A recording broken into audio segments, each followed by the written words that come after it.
Donc, on est ravis de vous avoir avec nous pour cette conférence décret éco-énergie tertiaire, audit et financement.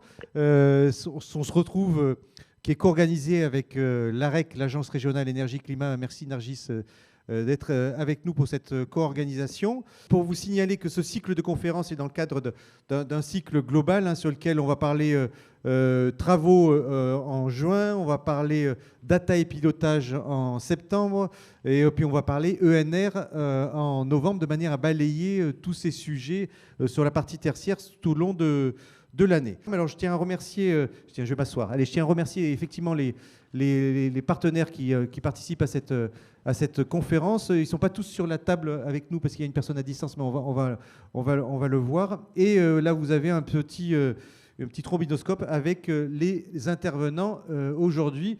Mais on va couper cette diapo. On va faire un premier tour de table de présentation. Ben voilà, je vois que d'ailleurs Marion, qui est à distance, vous deviez être avec nous, Marion Letry pour le CIPEREC, vous deviez être avec nous, mais il y a un petit empêchement. Mais on vous a avec nous en visio. Peut-être on peut faire un premier tour de table de présentation. On vous laisse commencer, Marion. Oui, merci beaucoup. Bonjour à toutes et à tous. Alors, je suis à distance, mais voilà, j'espère pouvoir être parmi vous pleinement pendant ces débats. Donc, moi, je suis directrice de la transition énergétique au CIPEREC. Le CIPEREC, alors je le présenterai un petit peu plus dans les détails au moment de mon intervention, mais rapidement en 2 mots, il s'agit d'un syndicat intercommunal qui est actif dans le domaine de l'énergie et du numérique, syndicat bientôt centenaire l'année prochaine, dont le cœur de métier est sa concession électricité sur la première couronne parisienne. Et je vous en dirai un petit peu plus tout à l'heure sur les activités que nous avons dans le domaine de l'énergie et plus spécifiquement de la rénovation énergétique des bâtiments publics. Voilà, merci Marion. Ben, je vous laisse continuer. Alors Vincent, peut-être continuer ce tour de table. Bonjour à tous, donc Vincent Goussin, je suis chargé de mission à l'ADRIUAT, donc service déconcentré de l'État en Île-de-France, et je suis en charge de tous les dispositifs axés sur la rénovation énergétique du parc tertiaire. Voilà, merci Vincent. Je vous laisse continuer. Merci. Nargis Mimouni, donc je suis chargée de projet au sein de l'AREC, Agence régionale énergie-climat.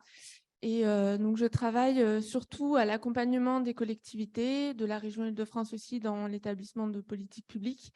Et on a aussi une grosse partie de notre travail qui est dans la mise en place et la mise à disposition de données et d'informations pour aider justement les collectivités et tout public à se saisir des enjeux énergie-climat. Voilà, je vois, vous n'allez pas vous partager le micro. Il va tourner le micro et à la fin, vous serez coincé. Hein. Prenez le micro, Kamel, devant vous. Ouais. Voilà. Vas-y.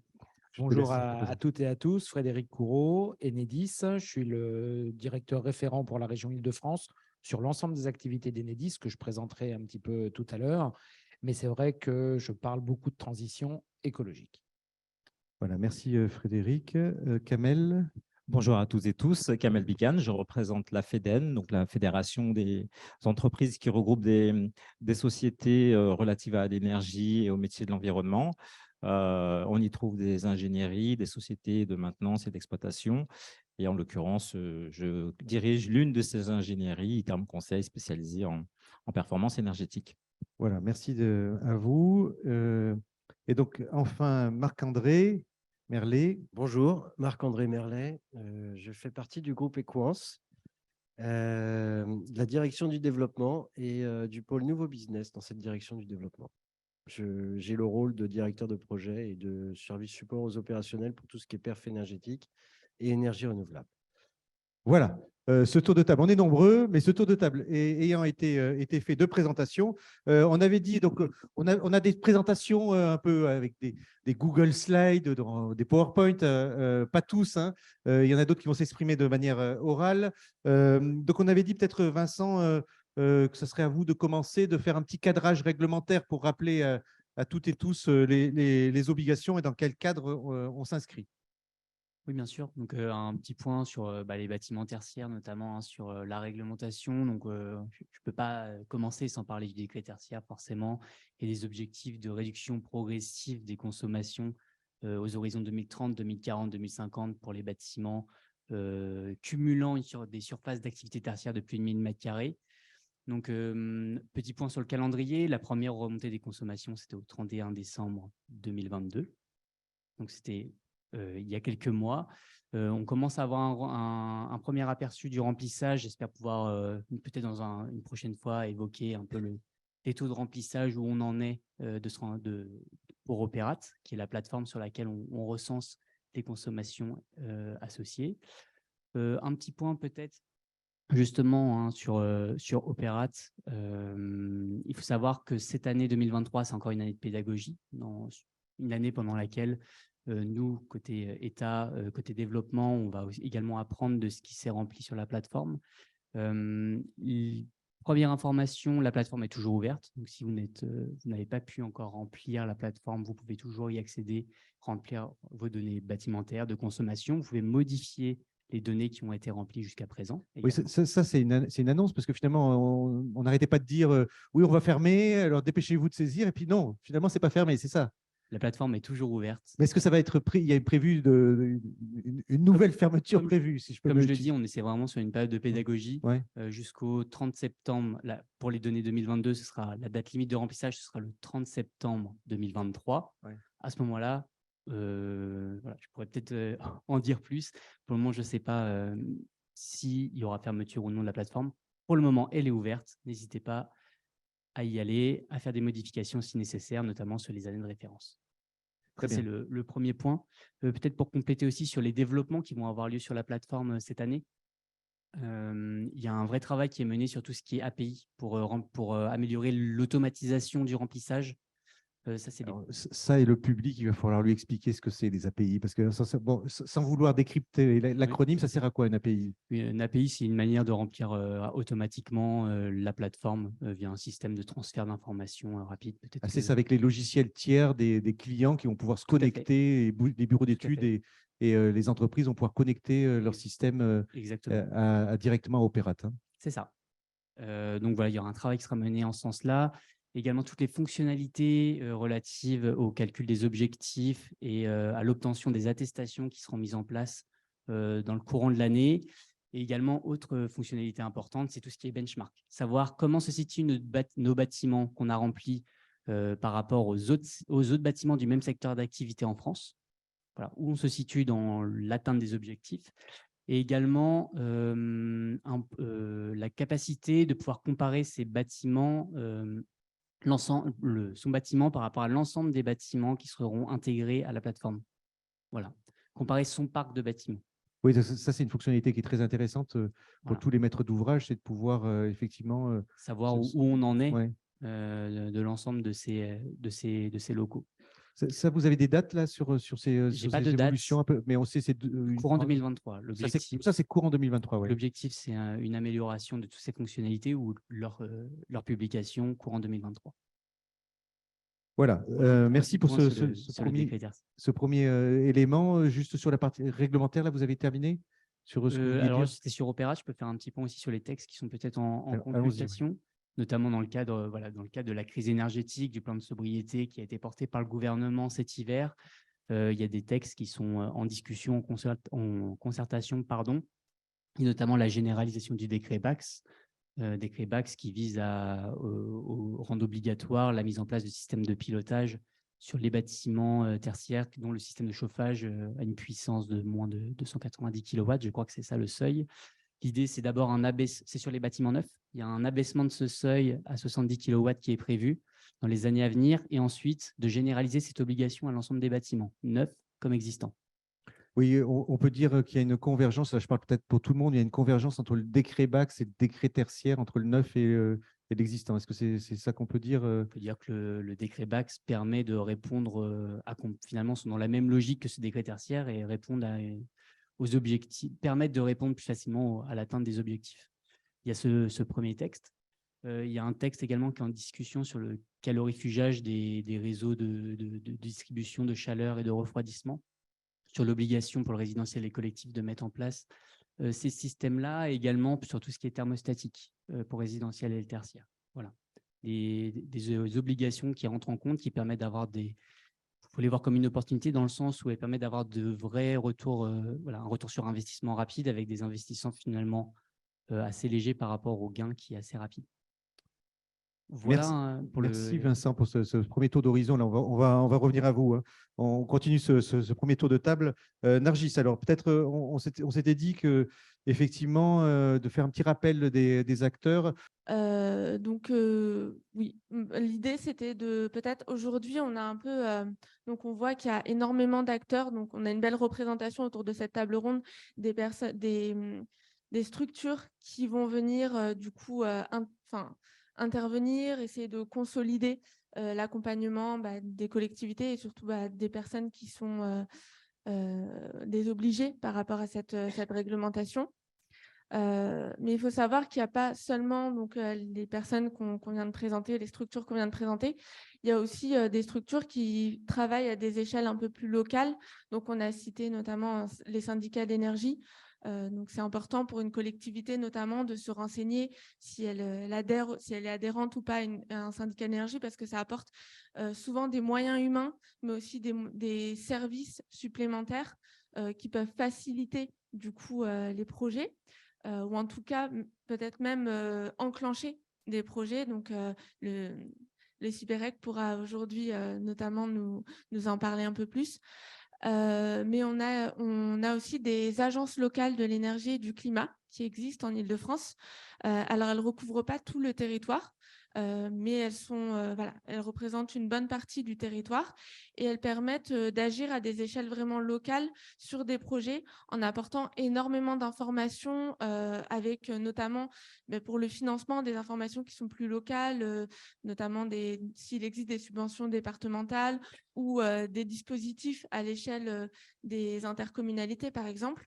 C'est des informations qu'on n'a pas forcément centralisées sur un site internet ou sur une plateforme, mais qui sont c'est des informations que ces agences-là, en tout cas, ont et peuvent faire redescendre au niveau beaucoup plus local. Oui, ils ont une connaissance du terroir, effectivement, de proximité. Je sais que sur notamment les réseaux de chaleur, il y a des réseaux de chaleur très locaux avec des boucles. Et donc ça, il faut connaître tout ça pour pouvoir conseiller correctement le maître d'ouvrage. Oui. Et ces acteurs aussi travaillent en réseau. Donc, entre ALEC, entre ces structures-là, il y a des discussions, il y a des échanges. Et du coup, il y a beaucoup d'outils, de dispositifs qui circulent. Et donc, je pense que c'était un acteur qui me semblait important de mentionner aussi aujourd'hui. Oui. Là, je fais juste un petit aparté. C'est les agences locales d'énergie aujourd'hui sur la partie copropriété, hein, parce que je fais un écho par rapport à ce matin. C'est les conseillers France Rénov'. Finalement, ça a été fléché, c'est le guichet unique sur lequel passe le président du conseil syndical pour avoir des informations sur la partie rénovation des copropriétés. Est-ce que demain, les agences locales de l'énergie vont devenir le guichet unique sur la rénovation du tertiaire ou c'est pas encore, il n'y a pas encore de discussion Alors, il n'y a pas encore de discussion à ce sujet-là, mais elles sont déjà beaucoup sollicitées. Donc voilà, je ne sais pas comment ça va évoluer. Il faut savoir que aussi, elles aussi sont limitées dans leurs moyens humains aussi. Donc, à voir si par la suite, c'est quelque chose qui est nécessaire, s'il y a des choses qui peuvent se débloquer en plus. Oui, on va dire que naturellement, peut-être la collectivité va aller vers le syndicat d'énergie. On va en discuter avec Marion. Et puis peut-être l'entreprise va peut-être aller plus vers l'agence locale de l'énergie. L'entreprise ou le particulier, effectivement. Aujourd'hui, c'est vrai que on a plutôt des particuliers ou des projets privés aussi qui se tournent vers les ALEC, mais pas que. Vraiment, les collectivités, elles ont ce lien particulier du fait que déjà, elles vont, par exemple, une mairie, prenons l'exemple d'une mairie, ça va être l'interlocuteur privilégié des particuliers. Et ensuite, c'est la mairie qui va réorienter vers les ALEC certaines demandes. Donc, elles ont déjà ce lien, cette connexion. Et puis aussi, quand la collectivité va entreprendre des projets, il se peut aussi qu'elle ait besoin d'un conseil à un moment, etc. Et le fait qu'elle ait déjà ce lien, cette connaissance des acteurs sur son territoire, ça favorise les échanges et ça facilite les choses. Donc, en termes d'acteurs, donc on a les ALEC, là, on a fait une petite digression. On a quoi comme autre acteur alors qui joue un rôle important dans le parti tertiaire? Du coup, on va avoir les syndicats d'énergie, mais ça, voilà, je pense que Marion sera plus à même de parler de l'accompagnement qu'il propose. On va avoir l'AREC aussi, Oui. tout simplement. C'est vrai que nous, on accompagne beaucoup en retour d'expérience. Voilà, on essaie d'aider les collectivités à mettre en place, surtout en amont des projets, des méthodologies, d'avoir connaissance des acteurs sur son territoire, de faciliter la mise en place de projets et surtout d'amener à la mise en place d'audits énergétiques, dont on va parler aujourd'hui. Il y a aussi, on peut citer la FNCCR, donc elle qui agit à une échelle plus nationale, mais qui sur le territoire aussi joue un rôle important, puisqu'elle a mis en place sur ces dernières années un dispositif qui s'appelle ACTE et qui permettait de mettre en place des projets en commun entre plusieurs collectivités pour du coup mettre en place notamment des économes de flux sur leur territoire et suivre comme ça plus facilement la donnée du patrimoine des collectivités et engager progressivement des projets de rénovation énergétique. Alors, si on regarde maintenant les travaux, l'audit, tout ça, c'est pour mettre là, on ne parle pas de travaux, mais on parle audit, c'est pour mettre dans le cadre de plans pluriannuels de travaux, c'est qu'il faut donner de la perspective sur le projet qui va être réalisé. Oui, donc effectivement, aujourd'hui, c'est important de mettre en place, on va en parler avec tout le monde autour de cette table, mais des plans pluriannuels de travaux. Dans l'idée, voilà, on fait un audit énergétique, mais ensuite, ça risque de finir dans un tiroir.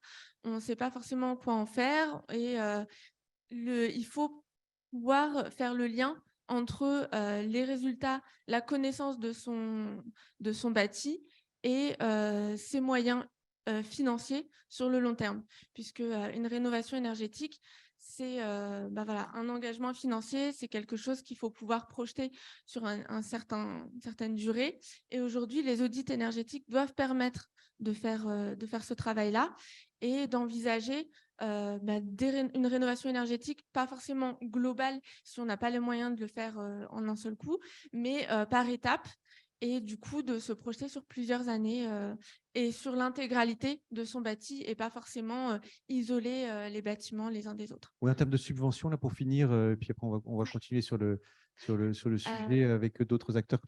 Alors, en termes de subventions, on a plusieurs types de subventions ou plusieurs solutions qui peuvent aider au financement des projets. D'une part, on a des fonds qui sont nationaux et qui sont mis en place, donc notamment le fonds vert, la Dryade pourra revenir dessus rapidement. Mais on a aussi des dispositifs qui sont régionaux. Donc la région notamment a mis en place des appels à projets auxquels on peut répondre sur le site Mes Démarches et qui permettent de financer à la fois les études, donc en amont des travaux, mais aussi une partie des travaux. Et donc, ces subventions, elles sont d'un maximum de 50% des montants et plafonnées à 50 000 € pour les études et à 200 000 € pour les travaux. Et ça peut être bonifié à 300 000 € si on envisage également des énergies renouvelables. On a aussi des dispositifs tels que les C2E, qui sont donc les certificats d'économie d'énergie. Alors, pour une maîtrise d'ouvrage, qu'est-ce qu'un C2E? Vraiment, comment est-ce que je peux bénéficier de ces dispositifs-là? C'est tout simplement en faisant des travaux en planifiant des travaux de rénovation énergétique, on peut calculer ce qu'on appelle des kilowattheures CUMAC. Donc, ces kilowattheures CUMAC, c'est une unité énergétique qui va nous permettre d'évaluer nos économies d'énergie. Et donc, ce kilowattheure CUMAC, ensuite, il peut être vendu sur un marché. Et donc, ce marché, notamment, il y a le site internet EMI, E2MY, qui permet de suivre un peu le marché et donc la valeur de ces kilowattheures CUMAC. Et donc, pour une collectivité, notamment, elle va se tourner soit vers son énergéticien, donc son fournisseur d'énergie, soit vers des délégataires qui sont il y a une liste qui existe sur le site de la DGEC pour pouvoir justement mieux appréhender le calcul de ces kilowattheures CUMAC et pouvoir ensuite soit décider soi-même de monter son dossier et de les revendre sur le marché, soit de passer par l'énergéticien ou le délégataire pour réaliser ce dispositif, pour mettre en place ce dispositif. Merci. Il y avait d'autres aides? D'autres aides, je réfléchis, oui. Il y a aussi, par rapport à la Banque des territoires, donc des facilitations qui peuvent être mises en place avec des prêts. Donc là, ce n'est pas des subventions, mais ça peut débloquer des situations pour certaines collectivités. Pour cela, faut se rapprocher de la Banque des territoires. Et puis, c'est tout à ma connaissance. Voilà. Voilà, il peut y avoir des aides un peu locales. Alors, Marc-André, merci Nargis, on va y revenir. Marc-André, on voit qu'effectivement, il y a un maquis, si je peux utiliser ce mot, Nargis, d'aide, enfin une complexité, y compris pour les collectivités, les entreprises, aller sur des travaux. Et donc, il y a les entreprises, en tout cas, vous en êtes, qui accompagnent les maîtres d'ouvrage, à la fois pour faire les audits, pour dire, voilà, en fonction des types de travaux, je vais avoir tel type de retour sur investissement. Et puis, j'imagine aussi pour récupérer ces aides.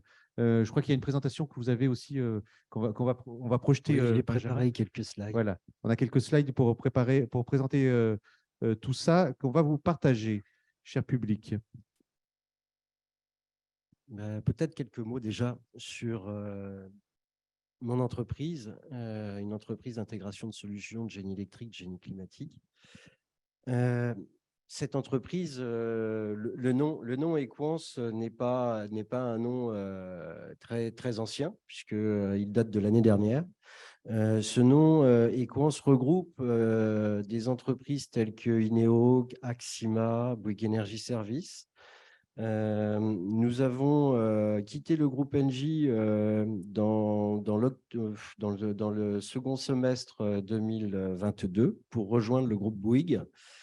Et donc la B2B de Engie, une partie de la B2B de Engie, Ineo, Axima, et toutes les filiales du groupe Engie en France et à l'étranger qui travaillaient sur le génie électrique et le génie climatique sont maintenant dans le groupe Bouygues et constituent le groupe Equance avec Bouygues Energy Services. Peut-être le slide d'après. Voilà, je donne la petite zapette, comme ça te permet d'avancer sur où qu'on appuie en blanc. Là, voilà. Oui, très bien. Donc, ce groupe, historiquement, a des entreprises qui existent depuis très, très longtemps, donc qui font partie des leaders français et internationaux sur l'intégration de solutions et qui, donc, comme on disait tout à l'heure, répondent à des enjeux de réduction de consommation d'énergie, d'amenage de cette énergie au plus près des consommateurs, de systèmes de production d'énergie renouvelable également, et d'équipements consommateurs d'énergie plus efficients. On intervient bien entendu dans tout type de bâtiments tertiaires, on intervient dans l'industrie, on intervient dans la ville aussi, sur les réseaux, pour l'éclairage public, pour le digital, pour les réseaux télécoms. Sur l'ensemble de ces réseaux, on intervient et on essaye d'améliorer au quotidien la performance énergétique de l'ensemble des propriétaires de patrimoine immobilier ou de patrimoine industriel. Alors, on a un petit quiz, voilà, pour le public, après le déjeuner, pour vous remettre en jambes, si on peut utiliser ça. Et donc, il y a une question, Marc-André, oui. Donc, qui est combien d'objectifs de consommation permettent de satisfaire à la loi? Alors, ça, c'est dans le cadre du dispositif éco-énergie tertiaire dont parlait monsieur tout à l'heure. Donc, 5 réponses possibles. On va laisser voter. On va laisser voter. Il n'y en a pas 1, 2, 3 ou 4. Allez, on vous laisse voter. 5 secondes. Là aussi, dans la salle, là, vous avez une idée? Je vous vois. Est-ce que je pourrais interroger une personne qui serait répondre? Non. Tout le monde dit ne m'interrogez pas. OK. Donc, allez. 2, 1. Allez, Benjamin, on va présenter les résultats. Personne ne veut répondre. Voilà. Donc, en majorité, on voit c'est la réponse 2. Voilà. Est-ce que c'est qu'est-ce qu'il en est alors? Alors, la question, c'est combien d'objectifs? Oui. Alors, effectivement, c'est que 2. Il y a 2 objectifs et bien souvent, en fait, pourquoi j'ai voulu attirer un peu l'attention sur ce sujet-là, c'est que bien souvent, quand on est questionné par nos clients qui sont assujettis au dispositif éco-énergie tertiaire, ces clients ont toujours entendu parler de remontée de consommation, ont toujours entendu parler d'années de référence moins 40%, parce que dans le texte de la loi Elan, l'article 175, il est notifié que c'est moins 40% sur le secteur du tertiaire qu'il va falloir faire en 2030, mais n'ont jamais entendu parler de ce qui est l'objectif en valeur. Non, je ne vais pas le dire parce que c'est la question d'après. Le deuxième objectif, qui donc est un objectif bien plus, comment dire, pas complexe, mais qu'il faut prendre un peu plus de temps pour expliquer, parce que ce n'est pas seulement un sujet de remontée d'informations sur une plateforme numérique qui s'appelle Opérate. C'est aussi beaucoup de collecte de données. L'idée de dire on va collecter des consommations et on va identifier une année la plus consommatrice, toute proportion gardée, des variations climatiques, choses comme ça, c'est déjà un petit peu être énergéticien, mais c'est essentiellement de la collecte par outil numérique. Par contre, le second objectif, qui fait appel à du calcul comment dire, sans pour autant parler de la seconde question, c'est compliqué. Je m'en rends compte maintenant, en fait, je n'avais pas fait cet exercice-là. Ben, on va la poser, la seconde question. On va la poser, la seconde question, et comme ça, on embrayera sur tout le reste. De quelle nature sont les objectifs de consommation à atteindre? A, énergie finale. B, relatif absolu. C, seuil d'émission de gaz à effet de serre, GES. Allez, on laisse voter 5 secondes. 4, 3, 2, 1, 0. Benjamin, on affiche les résultats. On les a? Voilà. Donc, c'est la réponse B en grande majorité, relatif absolu. Est-ce que c'est ça? Oui. Voilà, donc tu vas pouvoir… Oui, bravo. Bravo à tous ceux qui ont voté, parce que peu de gens le savent dans les assujettis. Et bon, c'est un peu normal, hein, parce qu'en fait, l'ensemble des assujettis ne sont pas énergéticiens, des propriétaires de patrimoine immobilier, que ce soit tertiaire ou autre. Leur métier, c'est rarement l'énergie, puisque sinon, ils ne feraient pas appel à nous. Et du coup, leur expliquer que le dispositif éco-énergie tertiaire, c'est loin d'être un sujet de remontée de données qu'on peut aller récupérer de façon automatique avec des API qui permettent donc de questionner des systèmes numériques pour collecter de la donnée et la remonter sur un système numérique supérieur pour informer et avoir du benchmark, puisque Opérate va servir à beaucoup de choses et notamment à ça.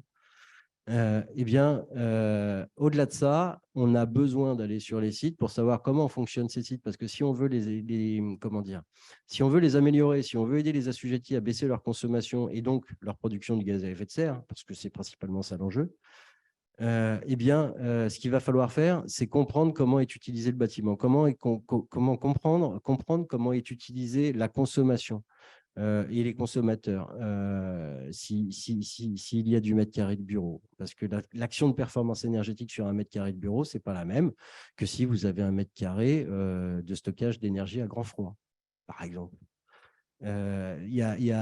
Toutes ces typologies de surfaces tertiaires sont tellement différentes les unes des autres, et les actions de perf énergétique qu'on peut mettre en œuvre pour diminuer leur consommation ou optimiser les consommations, parce qu'il n'est pas non plus question de diminuer l'usage de ces surfaces. Et donc voilà, donc du coup, indiquer à l'assujetti et aux donneurs d'ordre que le dispositif éco-énergie tertiaire, c'est plus un sujet de collecte de données au départ, de compréhension de système, de compréhension bâtimentaire, de compréhension d'usage et de production de ce qu'est le client, enfin du produit que commercialise le client. C'est plus ça qu'une remontée d'informations par collecte numérique. Qu'est-ce que je voulais dire après? Oui, donc on en vient à ce que nous, on met en œuvre pour essayer justement de rentrer dans ce système-là. C'est par une première étape qui est de la collecte de données, ce qui va nous permettre de comprendre les systèmes Et une fois qu'on a compris ces systèmes-là, de savoir transposer avec des équipements plus efficients qui permettent, une fois qu'on a identifié les variables d'ajustement affines, enfin les variables qui font consommer, une fois qu'on a identifié ça, ce sont les mêmes qui feront consommer demain. Sauf qu'on n'a pas le même producteur en face, puisqu'on a changé d'équipement. Et donc, du coup, on pourra vérifier de façon très pratique l'efficience de notre action de performance énergétique par la mise en place du troisième volet, c'est le comptage de ce qui va pouvoir être identifié comme consommation venant de notre action de performance énergétique. Et si jamais on n'arrive pas à atteindre cet objectif, on peut avoir un objectif dans le cadre d'un projet de performance énergétique, aussi bien que dans le cadre du dispositif éco-énergie tertiaire. On a un objectif. Si on n'arrive pas à l'atteindre, on pourra mettre en place aussi de la production d'énergie renouvelable pour faire un complément. Bien. Comme tout projet de performance énergétique, en fait, ces actions, enfin, ces travaux amènent à la valorisation du patrimoine, amènent à un meilleur confort de vie à l'intérieur des locaux, amènent aussi à des diminutions de consommation d'énergie et donc des économies, ce qui aujourd'hui est plutôt prégnant. J'ai constaté avec certains de mes collègues que notre métier est devenu très populaire aujourd'hui. Depuis près de 6 mois, avec la montée du coût de l'énergie, on est de plus en plus sollicité sur des demandes concernant la mise en œuvre d'actions de performance énergétique pour diminuer cette charge qui devient de plus en plus lourde. Et puis, de toute façon, ça va, excusez-moi, ça va dans le sens du temps. L'idée, c'est de diminuer les consommations de gaz à effet de serre. Donc, l'idée, c'est de produire des textes de loi qui vont dans ce sens-là. Et tout ça, c'est réglementaire. Et au-delà de la morale et de ce qu'on veut faire pour demain, il faut quand même répondre aux lois. Donc, nous, chez Equans, en fait, pour notamment, mais pas que, parce que le dispositif éco-énergie tertiaire, il faut le prendre comme un projet en action de performance énergétique comme les autres. Parce que moi, je travaille en fait, j'interviens dans les groupes de travaux du dispositif éco-énergie tertiaire avec le ministère de la Transition écologique, au nom du CERS.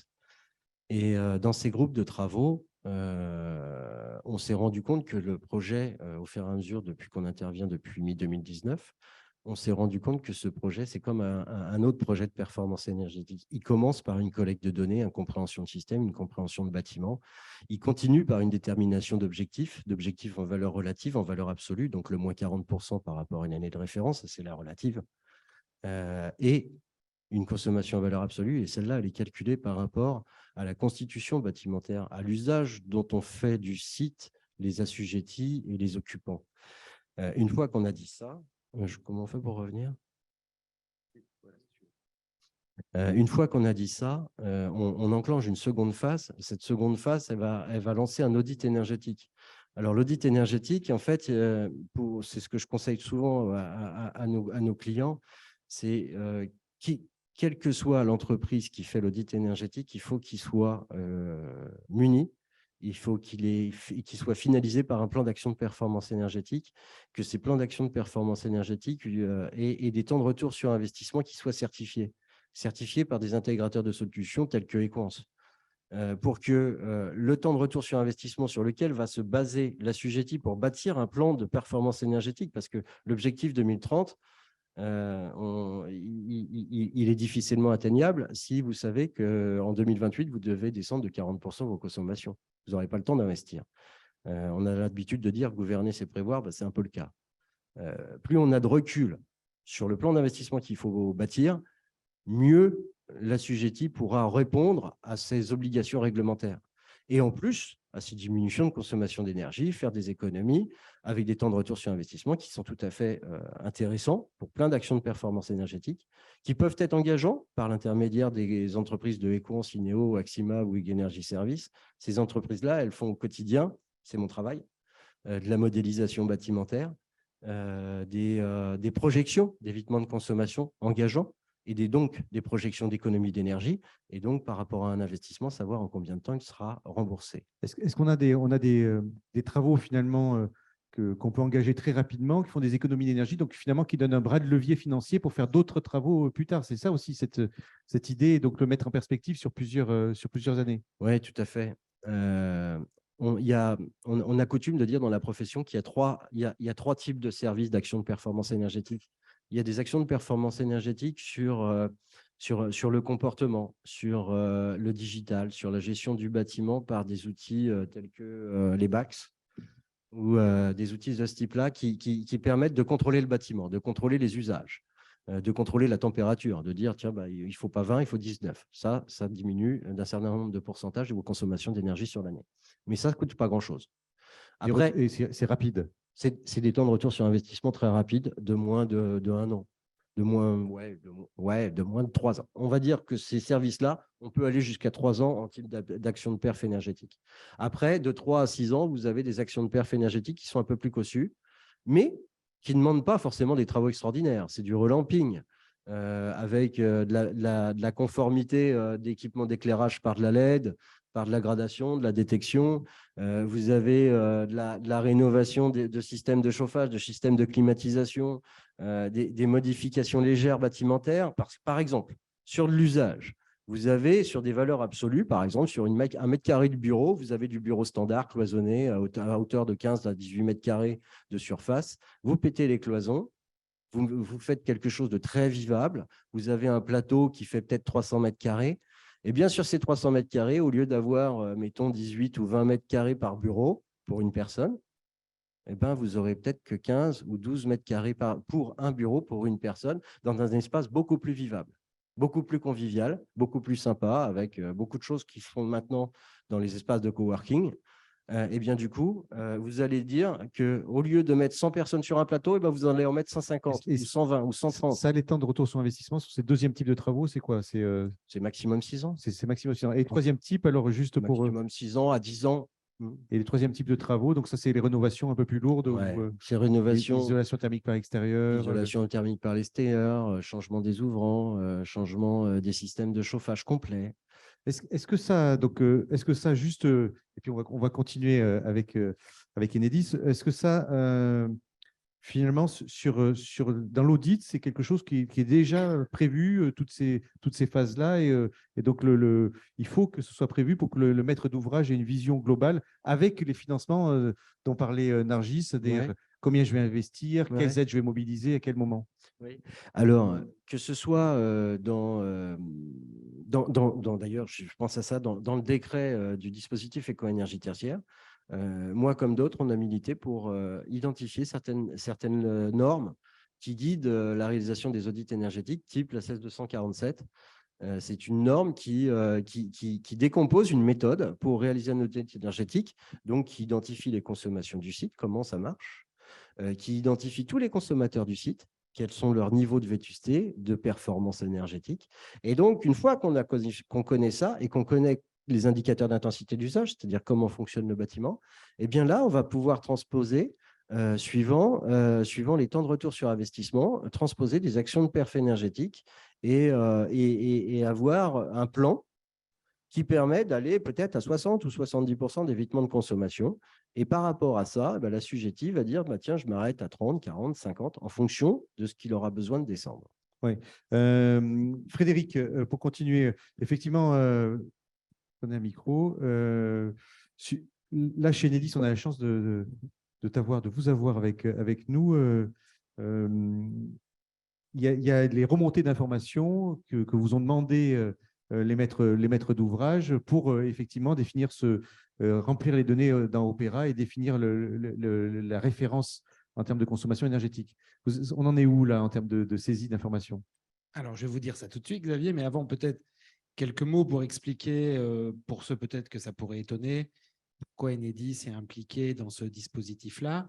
Alors, Enedis, c'est à peu près 38 000 salariés répartis sur toute la France et qui assurent, en collaboration avec les autorités concédantes, Nargis parlait de la FNCCR, mais Les autorités concédantes, c'est les entités propriétaires du réseau de distribution, souvent les syndicats d'énergie, tels que le CIPEREC. Donc, conjointement avec ces syndicats, on assure la distribution d'électricité à peu près 38 millions de clients.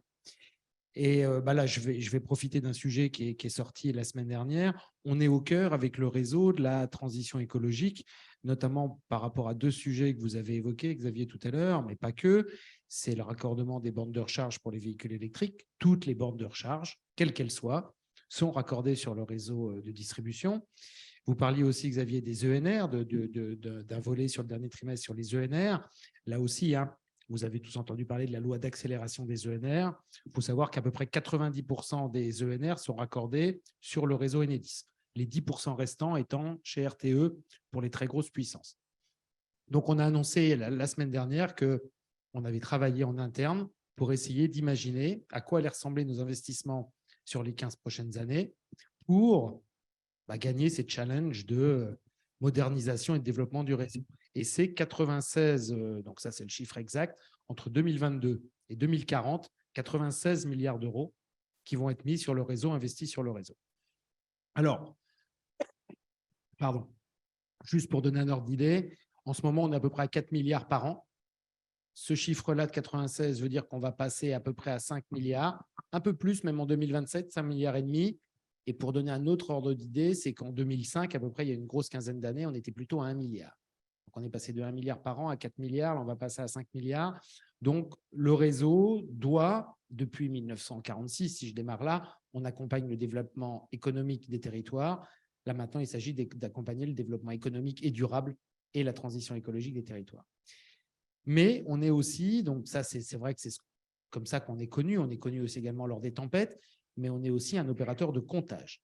Ça veut dire qu'on se veut être un certificateur de données de comptage, donc de comptage d'électricité.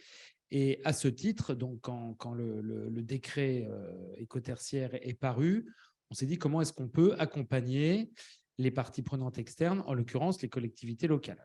Je pourrais revenir s'il y a des questions sur tout ce qu'on fait pour le colloque, mais pour recentrer sur le débat, on a essentiellement travaillé selon 2 axes. Le premier avec l'ADEME par rapport à la plateforme Opérate pour à travers les fameuses API, mettre à disposition pour les clients qui le souhaitent, qui mandatent des cabinets d'études, pour mettre à disposition directement sur la plateforme d'Opérate les données de consommation au flux. Ça, c'est une première chose. Donc ça, c'est automatique pour les clients qui le veulent.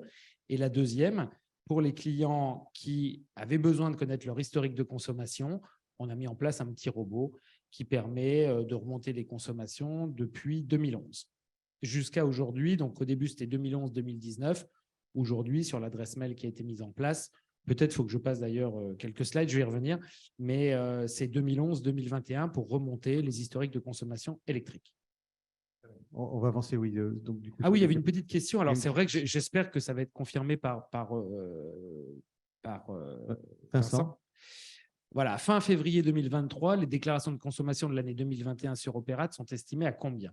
Qu'en pense le public, Xavier? Alors, on va vous laisser voter. 25 000, 170 000, 310 000, 525 000. Alors, juste pour donner le temps que les gens votent, c'est quoi le total global? Est-ce qu'on a une idée du chiffre total, Vincent? Je n'ai pas ce chiffre. Je pourrais pas confirmer. Donc, je vais vous faire confiance. On a une idée, oui. Sur le total, nous, nos bases de données ne permettent pas de savoir avec précision parce qu'il y a cette limite des 1000 mètres carrés. Mais on estime, je suis désolé pour l'épaisseur de la fourchette, on estime qu'en France, c'est entre 500 000 et 1 million de sites qui sont soumis, assujettis au décret tertiaire. Voilà, donc on vous a laissé voter. Allez, combien ça vaut? 170 000. Est-ce que c'est ça? Alors, oui, c'est effectivement la bonne réponse. C'est 170 000 bâtiments environ dont les consommations sur l'année 21 ont été remontées. Donc voilà, vous voyez 524 millions de mètres carrés, un peu plus de 80 TWh. On peut imaginer, vous le verrez par rapport aux chiffres de consommation qu'on a remontés, que c'est des données pour l'instant assez basses par rapport à, même si on est autour de 500-600 000, la fourchette basse de l'estimation, on est à peu près à moins d'un tiers. Si on est à 1 million, ça veut dire qu'on est à peu près à 15%, 17% des assujettis qui ont remonté sous Opérate. Donc, il y a encore du travail. C'est pour ça, Vincent, que vous laissez aussi, j'imagine, la plateforme ouverte. C'est parce qu'il y a encore beaucoup de travail de saisie et de remontée d'informations à opérer. Vous avez un micro juste devant vous. C'est bon, oui. Oui, tout à fait. C'est pour ces raisons-là que la plateforme reste ouverte. Peut-être ce qu'on peut constater aussi, c'est que déjà, il y a deux types d'assujettissement, je dirais. Il y a les grandes entreprises, les grandes structures qui ont une ingénierie en interne et qui sont en mesure déjà, premièrement, ils ont les moyens de connaître la réglementation, de répondre aux objectifs de remplissage. Et il y a les plus petites structures, parfois de moins de 1000 m², mais qui sont concernées par l'assujettissement, car on fait le cumul des surfaces à l'échelle d'une unité foncière. Et ces petites structures-là, elles n'ont pas forcément rempli la plateforme. Et c'est nous, en tout cas côté État, un des grands enjeux sur cette année, sur les années à venir, c'est de sensibiliser l'ensemble des publics qui sont concernés par la réglementation. Car s'il y a environ 17% du remplissage en termes de nombre de locaux, en termes de surface, de mémoire, c'est quand même plus élevé en termes de remplissage. Donc, on peut estimer que c'est vraiment les plus petites structures qui n'ont pas intégré la réglementation. Qu'il faut aller chercher. Alors justement, c'est ce qu'on va voir, alors Frédéric, pour aller chercher ces informations. Alors, comment on doit faire les personnes pour ces informations? On a suivi la tolérance globale qui a été rappelée en début de table ronde, à savoir que notre petit outil, d'ailleurs, je m'excuse, je ne sais pas, il y a tout un tas de personnes qui, fin 2022, m'avaient questionné sur l'arrêt. La dernière fois, sur cette scène, j'avais dit que l'outil, notre robot, s'arrêtait fin 2022. Et je l'avais confirmé. Et en fait, quand on a vu qu'il y avait une tolérance sur l'année 2023, le service, c'est-à-dire l'adresse mail dct-décret-tertiaire@enedis.fr, est encore possible, non seulement, mais en plus, elle remonte, ce que je disais tout à l'heure, en plus d'un historique 2011-2019, elle peut aller jusqu'à 2021. L'année 2022 ne sera pas possible. Donc voilà, on continue de fournir pour ceux qui le souhaitent. Donc, juste pour vous donner un ordre d'idée, depuis le début de l'ouverture, donc c'était il y a à peu près un an, on a reçu un peu plus de 35 000 mails. Alors, qui correspond à 1 500 000 compteurs traités. Alors, vous allez me dire pourquoi j'ai donné une fourchette 500 000, 1 million. Si on en a traité 1 500 000, c'est parce qu'en fait, lorsqu'on répond avec une anomalie, et les anomalies, c'est une absence de point de livraison, c'est un mauvais numéro de SIRET ou une absence de numéro de SIRET ou une mauvaise adresse, etc., c'est compté dedans. Donc, il y a 57% d'anomalies. Donc, si on regarde vraiment les points de livraison où on a remonté de la conso, c'est 646. Alors là, il manque 3 zéros, 646 000 points de livraison qui ont été remontés avec des consommations. Oui, il manquait quelques zéros. Il en manque 3. Alors, ça, c'est pour tout à l'heure. Ah, je suis dans le mauvais sens.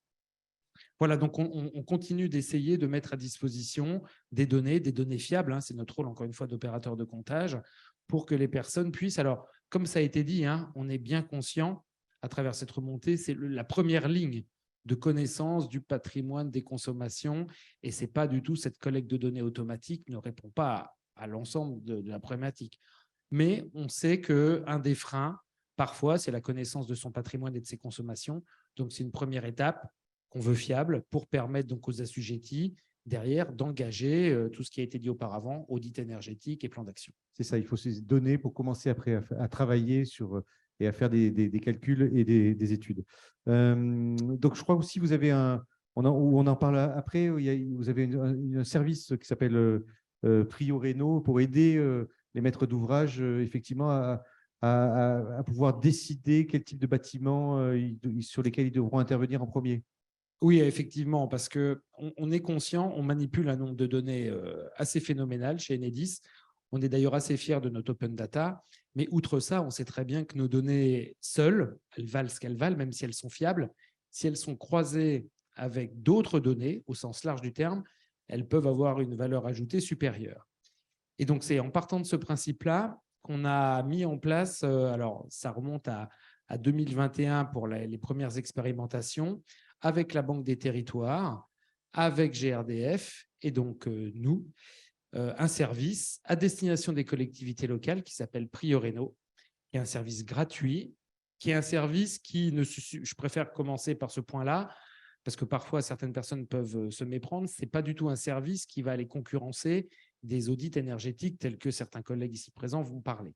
C'est vraiment une première étape là, pour une collectivité locale qui va se dire, voilà, si on prend par exemple les écoles, mais on peut prendre d'autres types de bâtiments publics, par quel bout je prends le problème, quelle est mon école la plus énergivore ou par où je dois commencer. En fait, en allant alors soit directement sur le site de la Banque des Territoires ou alors en passant par l'espace collectivité locale d'Enedis, par exemple, il y a possibilité pour une collectivité locale de donner son consentement à la Banque des Territoires pour récupérer automatiquement toutes les données gaz, GRDF, ELEC, Enedis. La Banque des Territoires y ajoute un certain nombre de données bâtimentaires, foncières, sur la superficie, etc., etc. Et un algorithme va ressortir le top 20% de la liste fournie par la collectivité locale les plus énergivores. Ça veut dire que la collectivité locale va savoir par où commencer, va savoir comment prioriser à la fois les études complémentaires qui vont être faites et les travaux. Et ce qui a permis la généralisation de ce service, de ce dispositif Prioréno, c'est qu'en fait, dans la phase d'expérimentation, on a travaillé avec 60 collectivités locales et certaines d'entre elles, en parallèle, ont demandé des audits énergétiques sur leur patrimoine en même temps que cet algorithme tournait. Et les résultats étaient les mêmes. Donc, ça prouve la fiabilité. Encore une fois, c'est un premier pas, mais un premier pas un tout petit peu plus épais que celui que j'expliquais via Opérate, pour donner les moyens à une collectivité locale d'engager une réflexion priorisée. Oui.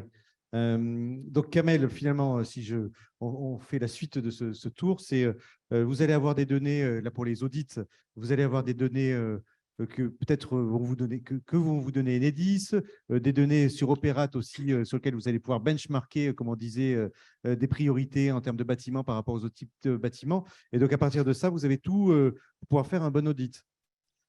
Alors, effectivement, finalement, cette première étape de Opérate a vocation à déboucher sur les audits énergétiques. Et les audits énergétiques, j'ai l'habitude de le dire, c'est l'antichambre de l'action. C'est-à-dire qu'il nous reste globalement 7 ans pour atteindre le premier palier de performance énergétique.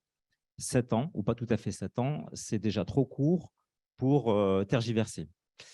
Et donc, avant peut-être de parler d'audit énergétique, je voudrais simplement donner notre lecture du dispositif éco-énergie tertiaire.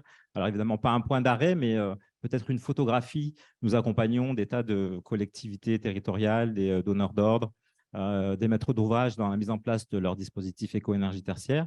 Et j'aimerais revenir sur les chiffres qui ont été énoncés tout à l'heure. On a effectivement à peu près les mêmes. On parle de un petit peu moins de 200 000 EFA, entités fonctionnelles assujetties renseignées, pour 80 TWh d'énergie consommée déclarée. Notre estimation, c'est que ces 80 TWh représentent à peu près 10% de l'énergie consommée par le parc tertiaire en France. On pourrait effectivement considérer que cette valeur-là est faible. Vous êtes d'accord donc du coup avec Enedis, plutôt sur sa fourchette pessimiste d'ailleurs, avec Frédéric Roux, hein. C'est ça? C'est-à-dire qu'avec les chiffres que l'on a, qui, on considère, ont une valeur statistique, par extrapolation, on arrive à corroborer les chiffres que l'ADEME publie. Et donc, si on pouvait considérer cette valeur comme étant un peu faible, nous, à contrario, on pense que c'est très positif parce que, quelque part, c'est inédit. Ça n'a jamais été réalisé précédemment. Je rappelle que le dispositif n'a pas vocation à être punitif en l'état. Et donc, on a une volonté des acteurs qui ont entrepris cette démarche-là. Et puis surtout, on constate qu'aujourd'hui même, à l'instant où on se parle, la dynamique est toujours en route. Et on est sur une dynamique et sur une vitesse de croisière qui est sensiblement égale ou supérieure à ce qu'on a vécu les 6 derniers mois de l'année 2022. Donc, je pressens que ces chiffres-là vont s'améliorer dans les prochains mois et dans les prochaines années. Donc, plutôt un constat positif pour ce qui est des entreprises, d'efficacité énergétique et des ingénieries. Pour autant, nous avons rencontré des difficultés dans la mise en œuvre de ce décret tertiaire. Il y en a 3, sensiblement. La première, c'était une difficulté de compréhension du dispositif et de son fonctionnement. Alors là, on est dans la mécanique première. Qu'est-ce que c'est que cette valeur absolue? De quoi parle-t-on quand on parle d'énergie de valeur relative? Et pour cela, il y a eu un effort de pédagogie très intense qui a été mené par tous les acteurs, tous confondus. Et je crois qu'on a vraiment progressé en 2022 sur la compréhension du dispositif. C'est-à-dire qu'on s'est vu expliquer en 2021 le b.a.-ba du décret tertiaire et en 2022, on parlait à des acteurs et des décideurs qui étaient informés et rompus à la connaissance du mécanisme. Deuxième difficulté de compréhension, c'est celle de l'assujettissement. Nous avons passé des heures et des jours à définir l'assujettissement. Que se passe-t-il quand j'ai plusieurs sites? Qu'est-ce que c'est qu'une EFA? On a répondu assez basiquement qu'une EFA, c'est un numéro de sirène. Mais que se passe-t-il quand moi j'ai plusieurs sites? Et puis que se passe-t-il quand il y a plusieurs interlocuteurs? Un bailleur, un locataire, plusieurs locataires. Et que se passe-t-il quand on a une multiplicité d'activités tertiaires dans une même enceinte? Donc là, l'assujettissement, ça commence à être une donnée assez compliquée à gérer. Et ça a été la première grande complexité que nous avons rencontrée dans l'émission. Ça consistait à savoir finalement combien de mètres carrés étaient assujettis au dispositif. Ensuite, difficulté assez évidente, c'est celle de la disponibilité des informations et notamment des données de consommation. Là, il faut saluer la mobilisation d'Enedis et de GRDF qui ont su remonter les consommations parce que ça a aidé beaucoup de monde à pouvoir déclarer ces premières données. Et je voudrais aussi saluer le travail de l'ADEME qui a répondu à toutes les questions avec avec une grande réactivité et puis avec la bienveillance qui caractérise la mise en place du dispositif depuis le début. Donc, on a eu quand même de la peine à trouver les consommations pour arriver à déterminer ce que pouvait être la bonne année de référence, site par site, EFA par EFA. Et puis, la dernière difficulté, ça a été celle de la data. Alors, je vais essayer de ne pas prononcer l'acronyme qu'on s'est interdit de prononcer, mais pour faire simple, nous avons d'un côté des logiciels qui permettaient de consolider les données qui, eux, n'étaient pas tout à fait aboutis. Ils sont encore en cours de développement. Et de l'autre côté, une interface du côté de l'ADEME qui, elle-même, est en cours de finalisation et qui est prévue, première actualité importante, énoncée tout à l'heure par Vincent, pour la moitié de l'année 2023. Donc, les acteurs et les décideurs se sont rués d'une certaine façon sur cette possibilité d'automatiser la démarche. Mais aujourd'hui, force est de constater que ce n'est pas encore opérant. Donc, on a perdu probablement un peu de temps et finalement, toutes les déclarations sont faites manuellement.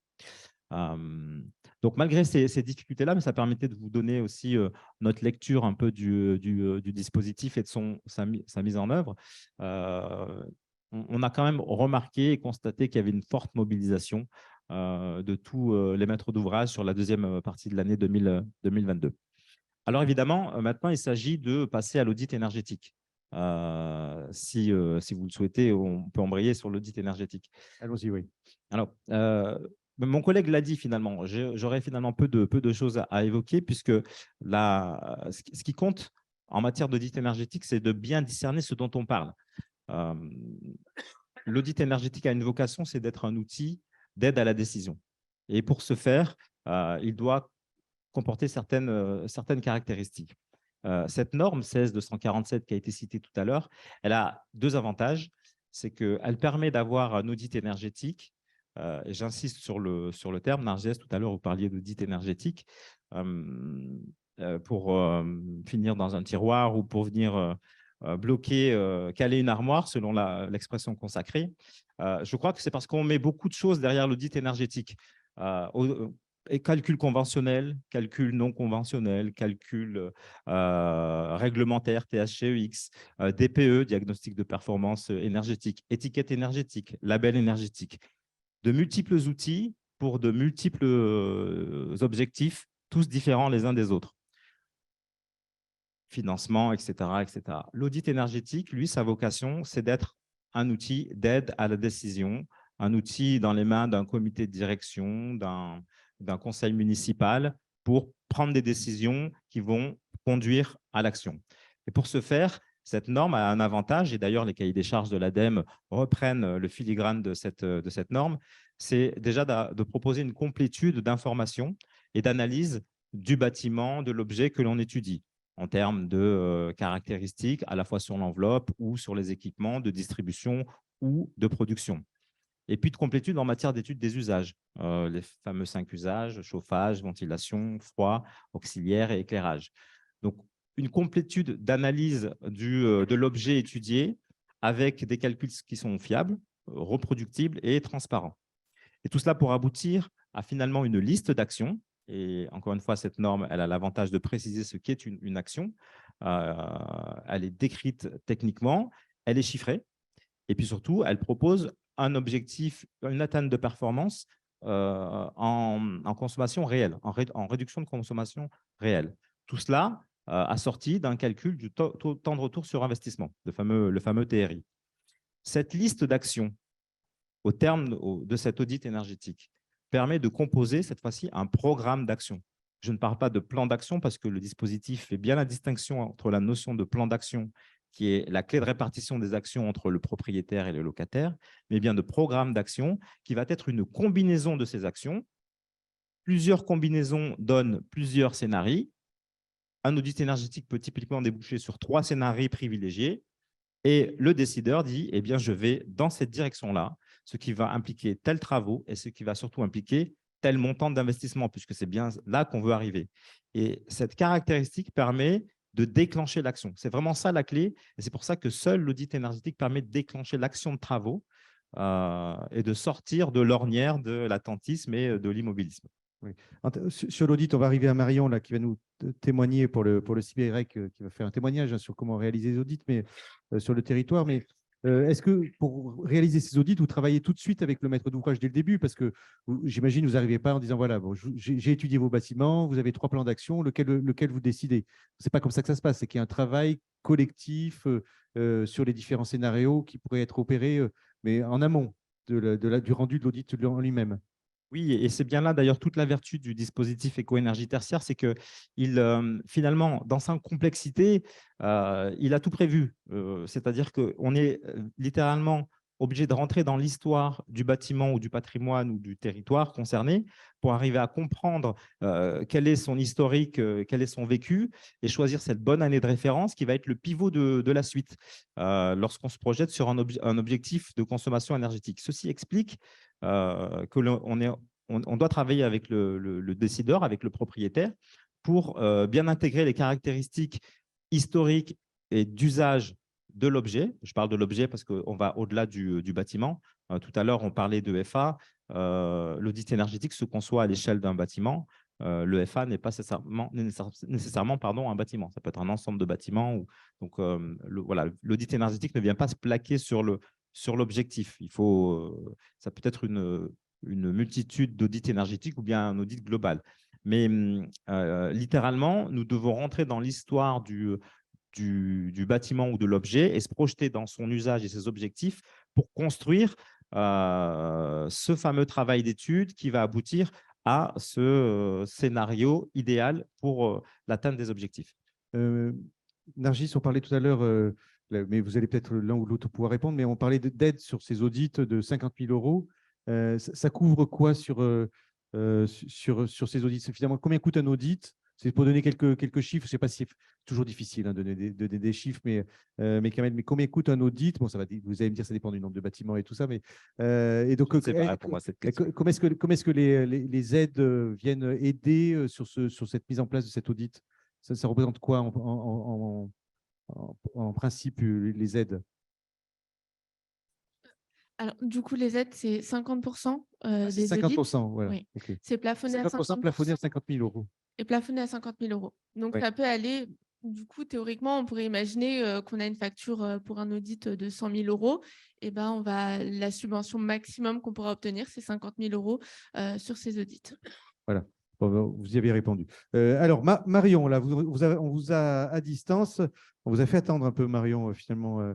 Vous allez pouvoir témoigner effectivement sur ce que vous avez mis en place sur votre syndicat, le CIBEREC, sur la partie audit, puisque vous avez mis en place un marché sur les audits pour accompagner vos collectivités, c'est ça? Oui, entre autres. Oui, j'ai écouté attentivement les intervenants précédents, donc je vais pouvoir apporter un éclairage au travers de témoignages des services offres que nous proposons aux collectivités qui sont adhérentes du CIBEREC. Alors, il y a plusieurs choses. Je vais peut-être partager la présentation, comme ça, ce sera plus simple pour que chacun suive. Voilà, il faut mettre en partage. et en lecture. Voilà, j'espère que vous voyez bien Oui. l'écran et la présentation. Donc, nous, le CIPEREC, avant de vous présenter les offres et les services dédiés aux collectivités, nous intervenons donc depuis 1924 aux côtés des collectivités d'Île-de-France de deux façons. Premièrement, donc, dans le cadre des compétences que les villes, les collectivités en général peuvent nous confier, donc nous transférer, c'est-à-dire que l'on réalise pour le compte des collectivités des projets, par exemple, en matière d'énergie renouvelable, que ce soit dans le domaine du solaire ou des réseaux de chaleur essentiellement à base de géothermie. Donc, dans ce domaine, nous avons aujourd'hui 83 collectivités qui sont adhérentes, essentiellement donc présentes dans la première couronne parisienne, mais nous agissons également en fait dans d'autres domaines. Donc voilà, j'ai parlé de notre activité historique, l'électricité, et puis ça a été évoqué par Enedis aussi dans les interventions précédentes, puisque donc nous sommes la première concession électricité de France et nous délivrons en fait de l'électricité à de nombreux franciliens. Et puis, nous avons également une activité dans le numérique et dans le déploiement d'infrastructures de recharge pour les véhicules électriques. Donc ça, c'est donc la première façon pour le CIPEREC d'intervenir aux côtés des collectivités. Et nous avons également des services d'achat mutualisé, donc deux outils en particulier. Le premier concerne la fourniture d'énergie. Donc le CIPEREC fournit de l'énergie par l'intermédiaire de fournisseurs avec lesquels nous contractualisons des marchés à plus de 500 collectivités. Donc le CIPEREC est un acheteur important d'électricité en France. Et puis, nous apportons également d'autres services aux collectivités. Donc là, je vais rentrer un peu plus dans les détails parce que ça concerne la rénovation énergétique des bâtiments dans le cadre d'une grande centrale d'achat qui s'appelle Sipenco et qui bénéficie à environ 350 collectivités. Et donc là, en effet, nous mettons à disposition des collectivités des marchés, notamment un marché d'assistance à maîtrise d'ouvrage, pour réaliser des audits et des diagnostics énergétiques. Et nous avons récemment élargi notre offre de services à d'autres modes d'accompagnement, notamment pour aller au-delà de ces audits. Donc, ça a été dit tout à l'heure, l'audit, ça peut être l'antichambre de l'inaction. C'est aussi quelque chose qu'on a observé de notre côté. Il est régulier que les collectivités, finalement, s'arrêtent à l'audit, au diagnostic énergétique, mais pour différentes raisons, elles ne vont pas au-delà, elles ne mettent pas en œuvre l'action de rénovation. Et donc, nous avons apporté des solutions à voilà, ces difficultés que peuvent rencontrer certaines collectivités à passer à l'action. Donc, pour être beaucoup plus concrète et illustrer ce qui a été dit aussi précédemment au travers de témoignages et de réalisations concrètes, vous le verrez un petit peu plus tard avec un exemple de réalisation de rénovation énergétique et de la façon dont on a financé, dont la ville a financé cette rénovation. Donc aujourd'hui, on a finalement deux grands outils qu'on met à disposition de nos collectivités. Le premier outil, c'est un marché d'assistance à maîtrise d'ouvrage pour la performance énergétique et environnementale des bâtiments publics. Donc, en utilisant ce marché, les collectivités qui adhèrent à notre centrale d'achat peuvent réaliser des diagnostics et programmer donc une stratégie patrimoniale au travers notamment de schémas directeurs de l'énergie. Dans le cadre de ce marché, aujourd'hui, on a accompagné de très nombreuses collectivités. On a réalisé plus de 1300 missions, ce qui représente au total 25 millions d'euros de commandes. Voilà, donc c'est 4000 diagnostics, 40 contrats de CPE. Alors, là, les chiffres ne sont pas encore tout à fait à jour, mais aujourd'hui, en termes de schéma directeur, on a atteint la cinquantaine. Voilà, donc ça, c'est un marché qui est très utilisé par les collectivités, puisque dans le cadre du dispositif éco-énergie tertiaire, elles doivent atteindre des objectifs qui ont été rappelés tout à l'heure par la DRIEAT, et donc elles ont besoin de réaliser ces diagnostics, de mener des études de conception et ensuite d'établir un plan d'action pour réaliser des opérations de rénovation. Alors, ce qui est intéressant lorsqu'on fait appel au service du CIPEREC, c'est que notamment dans le cadre du contrat de concession que nous avons avec Enedis, à qui on a concédé notre réseau électrique, nous avons un fonds de partenariat qui est dédié à la transition énergétique et qui permet de subventionner une partie des études qui sont réalisées dans le cadre de ce marché, à hauteur de 30%. Voilà, donc ça permet aux collectivités aussi qu'une partie de ces études soit financée dans ce cadre-là. Au-delà des autres aides dont on a parlé aussi tout à l'heure et qui peuvent également financer une partie de ces études. Alors, en effet, nous avons décidé tout récemment, c'est un nouveau service que nous proposons à nos collectivités depuis le début de cette année, d'aller un petit peu plus loin que ce que l'on proposait en termes d'assistance à maîtrise d'ouvrage, au travers donc de la maîtrise d'ouvrage déléguée. Alors, pourquoi est-ce que nous avons décidé de mettre en place ce nouveau service? Parce qu'on a fait le constat, lorsqu'on a interrogé les collectivités qui avaient réalisé des diagnostics, des schémas directeurs de l'énergie, que souvent, elles ne pouvaient pas aller au-delà de ces audits pour différentes raisons. La principale étant qu'elles disposent finalement de peu de moyens humains ou de trop peu de moyens humains pour pouvoir suivre l'entièreté des travaux de rénovation d'un bâtiment. Et donc, on leur propose aujourd'hui, avec la maîtrise d'ouvrage déléguée, de les accompagner de bout en bout, donc tout au long d'une opération de rénovation énergétique. Voilà, donc c'est un accompagnement complet, une offre clé en main, de la phase d'étude jusqu'à la réception des travaux. Cette offre inclut également la recherche de subventions, c'est-à-dire que on leur propose les aides subventions du CIPEREC. J'ai parlé du Fonds de partenariat transition énergétique à l'instant, mais on va également les accompagner pour aller rechercher d'autres subventions, que ce soit des subventions régionales, départementales, européennes, gérées par l'État, etc. Alors, on a un peu circonscrit les opérations des collectivités que nous avons accompagnées, voilà, pour pouvoir être en mesure de réaliser un accompagnement de qualité. Donc, le montant des travaux qui peuvent être, que l'on a identifié donc, dans le cadre de cette offre, s'étale de 700 000 € à 2 millions d'euros. Voilà, donc ce n'est pas forcément des très très grosses opérations de rénovation énergétique, mais ça peut déjà répondre en fait à des besoins, à des attentes des collectivités dans le cadre du dispositif éco-énergie tertiaire. Donc, nous mettons en œuvre avec la collectivité une convention qui va détailler le programme de travaux, qui doit inclure au minimum 50% de travaux de rénovation énergétique. Et nous demandons à la collectivité de couvrir nos frais internes liés à cet accompagnement en maîtrise d'ouvrage délégué. Ça représente donc 6% du total de l'opération.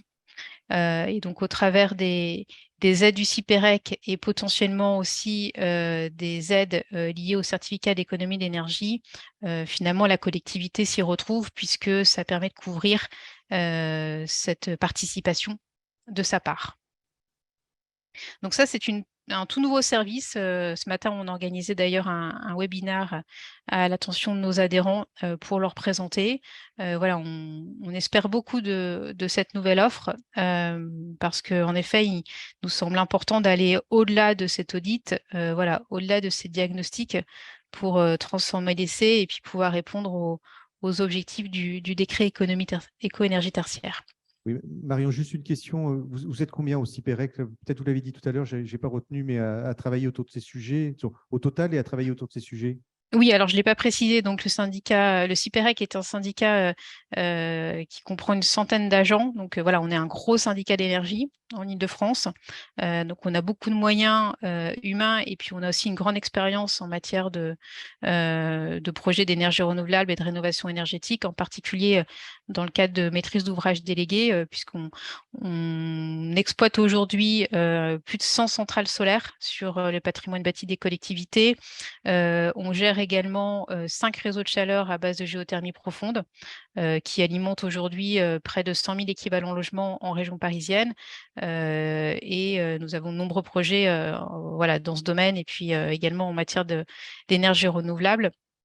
Donc, sur ce service que nous proposons de maîtrise d'ouvrage délégué, c'est en réalité 7 équivalents temps plein qui sont dédiés à la collectivité qui va choisir ce mode d'accompagnement. Voilà, que ce soit les ingénieurs, les techniciens du CIPEREC, mais aussi les professions support, puisque c'est également un accompagnement sur le plan juridique et financier. Voilà, donc on va solliciter notre direction juridique, notre direction des finances aussi pour intervenir sur ce type d'opération. Vous avez une autre diapo, je crois. Oui, j'ai d'autres diapos. Pour terminer sur cette offre, ce qu'on propose aux collectivités, c'est vraiment pouvoir se décharger. Voilà, si elles n'ont en effet pas les équipes suffisantes pour suivre une opération de rénovation, elles s'appuient directement sur les équipes du CIPEREC. Alors, pour terminer, donc un petit cas d'école, alors c'est le cas de le dire, avec l'exemple d'une rénovation d'un établissement scolaire alors là, j'ai pris un exemple concret puisqu'il s'agit d'une école, d'une ville adhérente au CIPEREC qui avait réalisé une rénovation dans le cadre d'un challenge sur le décret tertiaire que nous avons organisé il y a 2 ans. Voilà, donc là, il s'agit du lauréat de ce challenge. C'est la ville de Fontenay-aux-Roses qui l'a remporté. Et donc, elle a réalisé une rénovation sur une école construite en 1972. Voilà, donc une petite passoire énergétique, comme on en connaît tous. L'objectif, c'était un objectif d'économie d'énergie important, moins 62%, et donc un programme de travaux qui portait à la fois sur l'extérieur du bâtiment et sur l'intérieur de l'établissement scolaire. Voilà, rénovation de l'enveloppe du bâtiment, des menuiseries extérieures, une isolation de la toiture, et puis à l'intérieur, le remplacement des luminaires par des luminaires moins énergivores, la mise en œuvre de 2 VMC et l'installation de stores pour le confort d'été. Alors, on n'a pas inclus dans cette rénovation le remplacement du mode de chauffage, donc de la chaudière notamment, puisqu'il était prévu que ce soit la ville qui s'en charge dans le cadre de son marché P3 d'exploitation.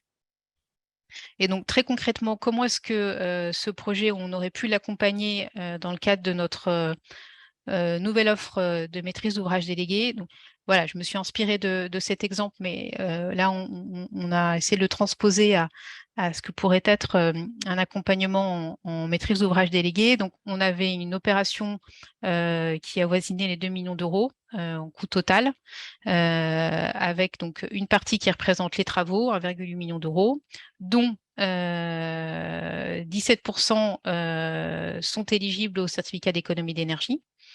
Et donc, la maîtrise d'œuvre représente 180 000 euros et donc les frais de maîtrise d'ouvrage du CIPEREC, un peu moins de 120 000 euros. Donc là, j'ai voulu représenter comment se répartissait en fait l'ensemble des coûts, mais surtout montrer que pour financer une opération comme celle-ci, finalement, la collectivité a un reste à charge qui est limité. Donc là, dans une opération comme celle-ci, elle va avoir à charge un peu plus de 40% du coût total de l'opération, puisque grâce aux aides du CIPEREC, la ville va pouvoir couvrir une grande partie des coûts de MOD et puis un petit peu de coûts de MOE. Et elle va également pouvoir bénéficier d'autres types d'aides.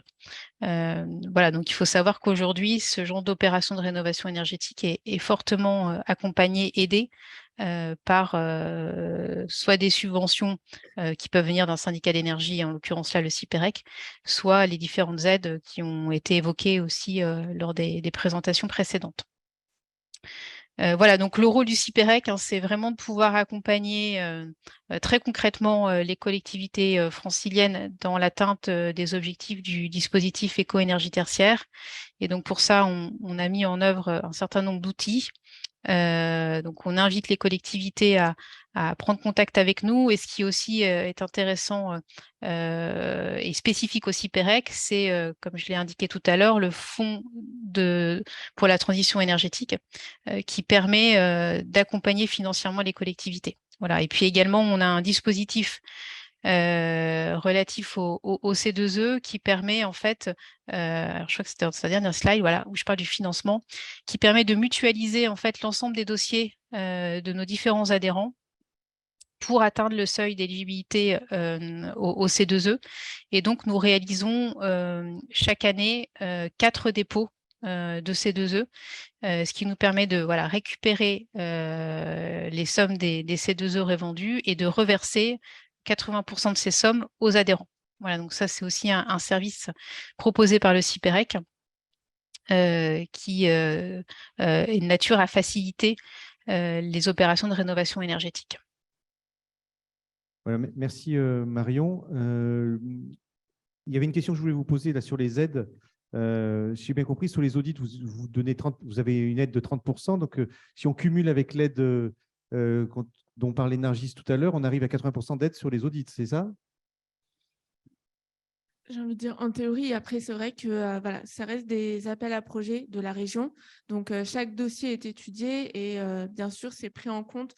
Les autres ressources, les autres subventions sont prises en compte. En théorie, normalement, il n'y a pas de blocage à ce que ce soit cumulé. Marc-André, c'est génial ce dont parle Marion, la maîtrise d'ouvrage déléguée, parce que finalement, on voit que, bon, déjà, il faut mettre en place les audits, mais souvent, après, les collectivités manquent de ressources. Si j'ai bien compris, c'était l'objectif. Vous aviez, Marion, sur cette Oui. offre que vous avez mis en place, manque de ressources pour passer à l'acte des travaux. Et donc, là, ça vous fait des collectivités qui peuvent embrayer les travaux et avec lesquels vous pouvez travailler par le biais du CIPEREC. Oui, oui, bien sûr. Oui, oui, bien sûr.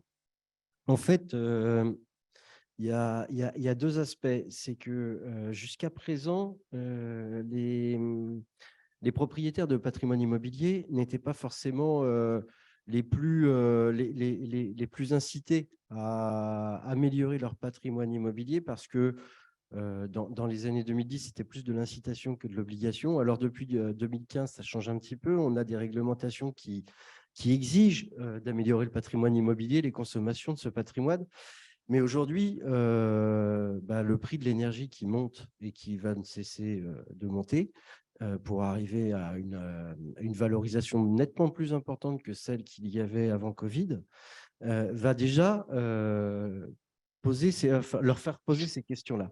Et par l'intermédiaire du coup de ces questionnements, on arrive à toucher les clients qui sont les assujettis, les clients qui consomment, qui veulent réduire leur consommation.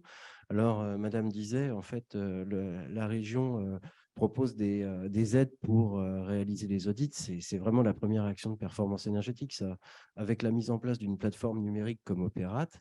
Nous, énergéticiens, on a beaucoup d'outils pour justement aller voir les consommateurs d'énergie, les propriétaires de biens immobiliers, pour essayer de les aider à faire en sorte que l'intégrateur de solutions Equans puisse apporter son savoir-faire de rénover les équipements et consommateurs d'énergie pour la plupart, puisque nous, on intervient sur le génie électrique et le génie climatique.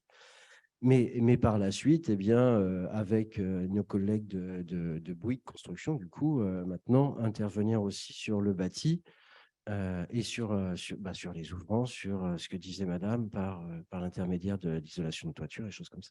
Oui, Kamel, disons un peu même question, mais c'est parce que c'est tout à l'heure, c'est ce que vous disiez, c'est effectivement, on fait un audit, bon, mais après, ça va rester dans un tiroir. Et donc là, la maîtrise d'ouvrage déléguée, ça permet aussi d'enclencher les travaux peut-être plus rapidement. Et donc de passer à l'acte, parce que finalement, comme vous disiez tout à l'heure, c'est 7 ans, ça va arriver très vite aussi avant 2030. Oui, effectivement, puisque tout à l'heure, j'évoquais le nerf de la guerre comme étant le levier financier, mais c'est également la ressource humaine. Aujourd'hui, il n'y a pas assez de forces d'études en France pour piloter l'intégralité des travaux nécessaires à l'atteinte de ces objectifs, hein. Soyons très concrets. Toutes les entreprises Vous voulez dire que les bureaux d'études comme les vôtres, vous êtes débordés aujourd'hui, vous ne pouvez pas répondre à toutes les sollicitations? Oui, très clairement, plus que bien au-delà des bureaux d'études, mais toutes les entreprises représentées dans la FEDEN aujourd'hui connaissent une difficulté, une tension extrême sur la ressource humaine. Et donc, ce type de solution proposée par le CIPEREC est une voie de recours évidente pour les collectivités territoriales. Oui, pour les accompagner. Vincent, il y a aussi quelque chose dont on n'a pas parlé, puisqu'on en a parlé des aides. Marion en a rajouté quelques-unes, puisque finalement, il y en a aussi. On n'a pas parlé du fonds vert. Oui, Là, donc, il y a une aide supplémentaire alors. c'est ça, le fonds vert, donc le fonds de dotation à l'investissement qui a été présenté en fin d'année 2022 par la Première ministre Elisabeth Borne. Fonds vert de donation à l'investissement pour accompagner les collectivités dans leur stratégie de transition écologique. Donc, c'est un fonds de 2 milliards d'euros à l'échelle nationale qui sera géré par les préfectures de département. Donc, les dotations sont à la discrétion des préfectures de département. Sur différents sujets, ça peut aller très bien de la prévention des incendies au tri, à la valorisation des déchets. Et on a un angle sur la rénovation de l'éclairage public aussi, mais aussi sur la rénovation énergétique des bâtiments tertiaires publics. Alors, pour répondre, C'est quoi le montant alors du coup qui reste pour cette partie-là? Parce que là, Alors justement, c'est une organisation qui est à la discrétion des préfectures de département. Donc chaque préfecture de département a une enveloppe qu'elle peut répartir. en fonction de ses objectifs, oui. Exactement.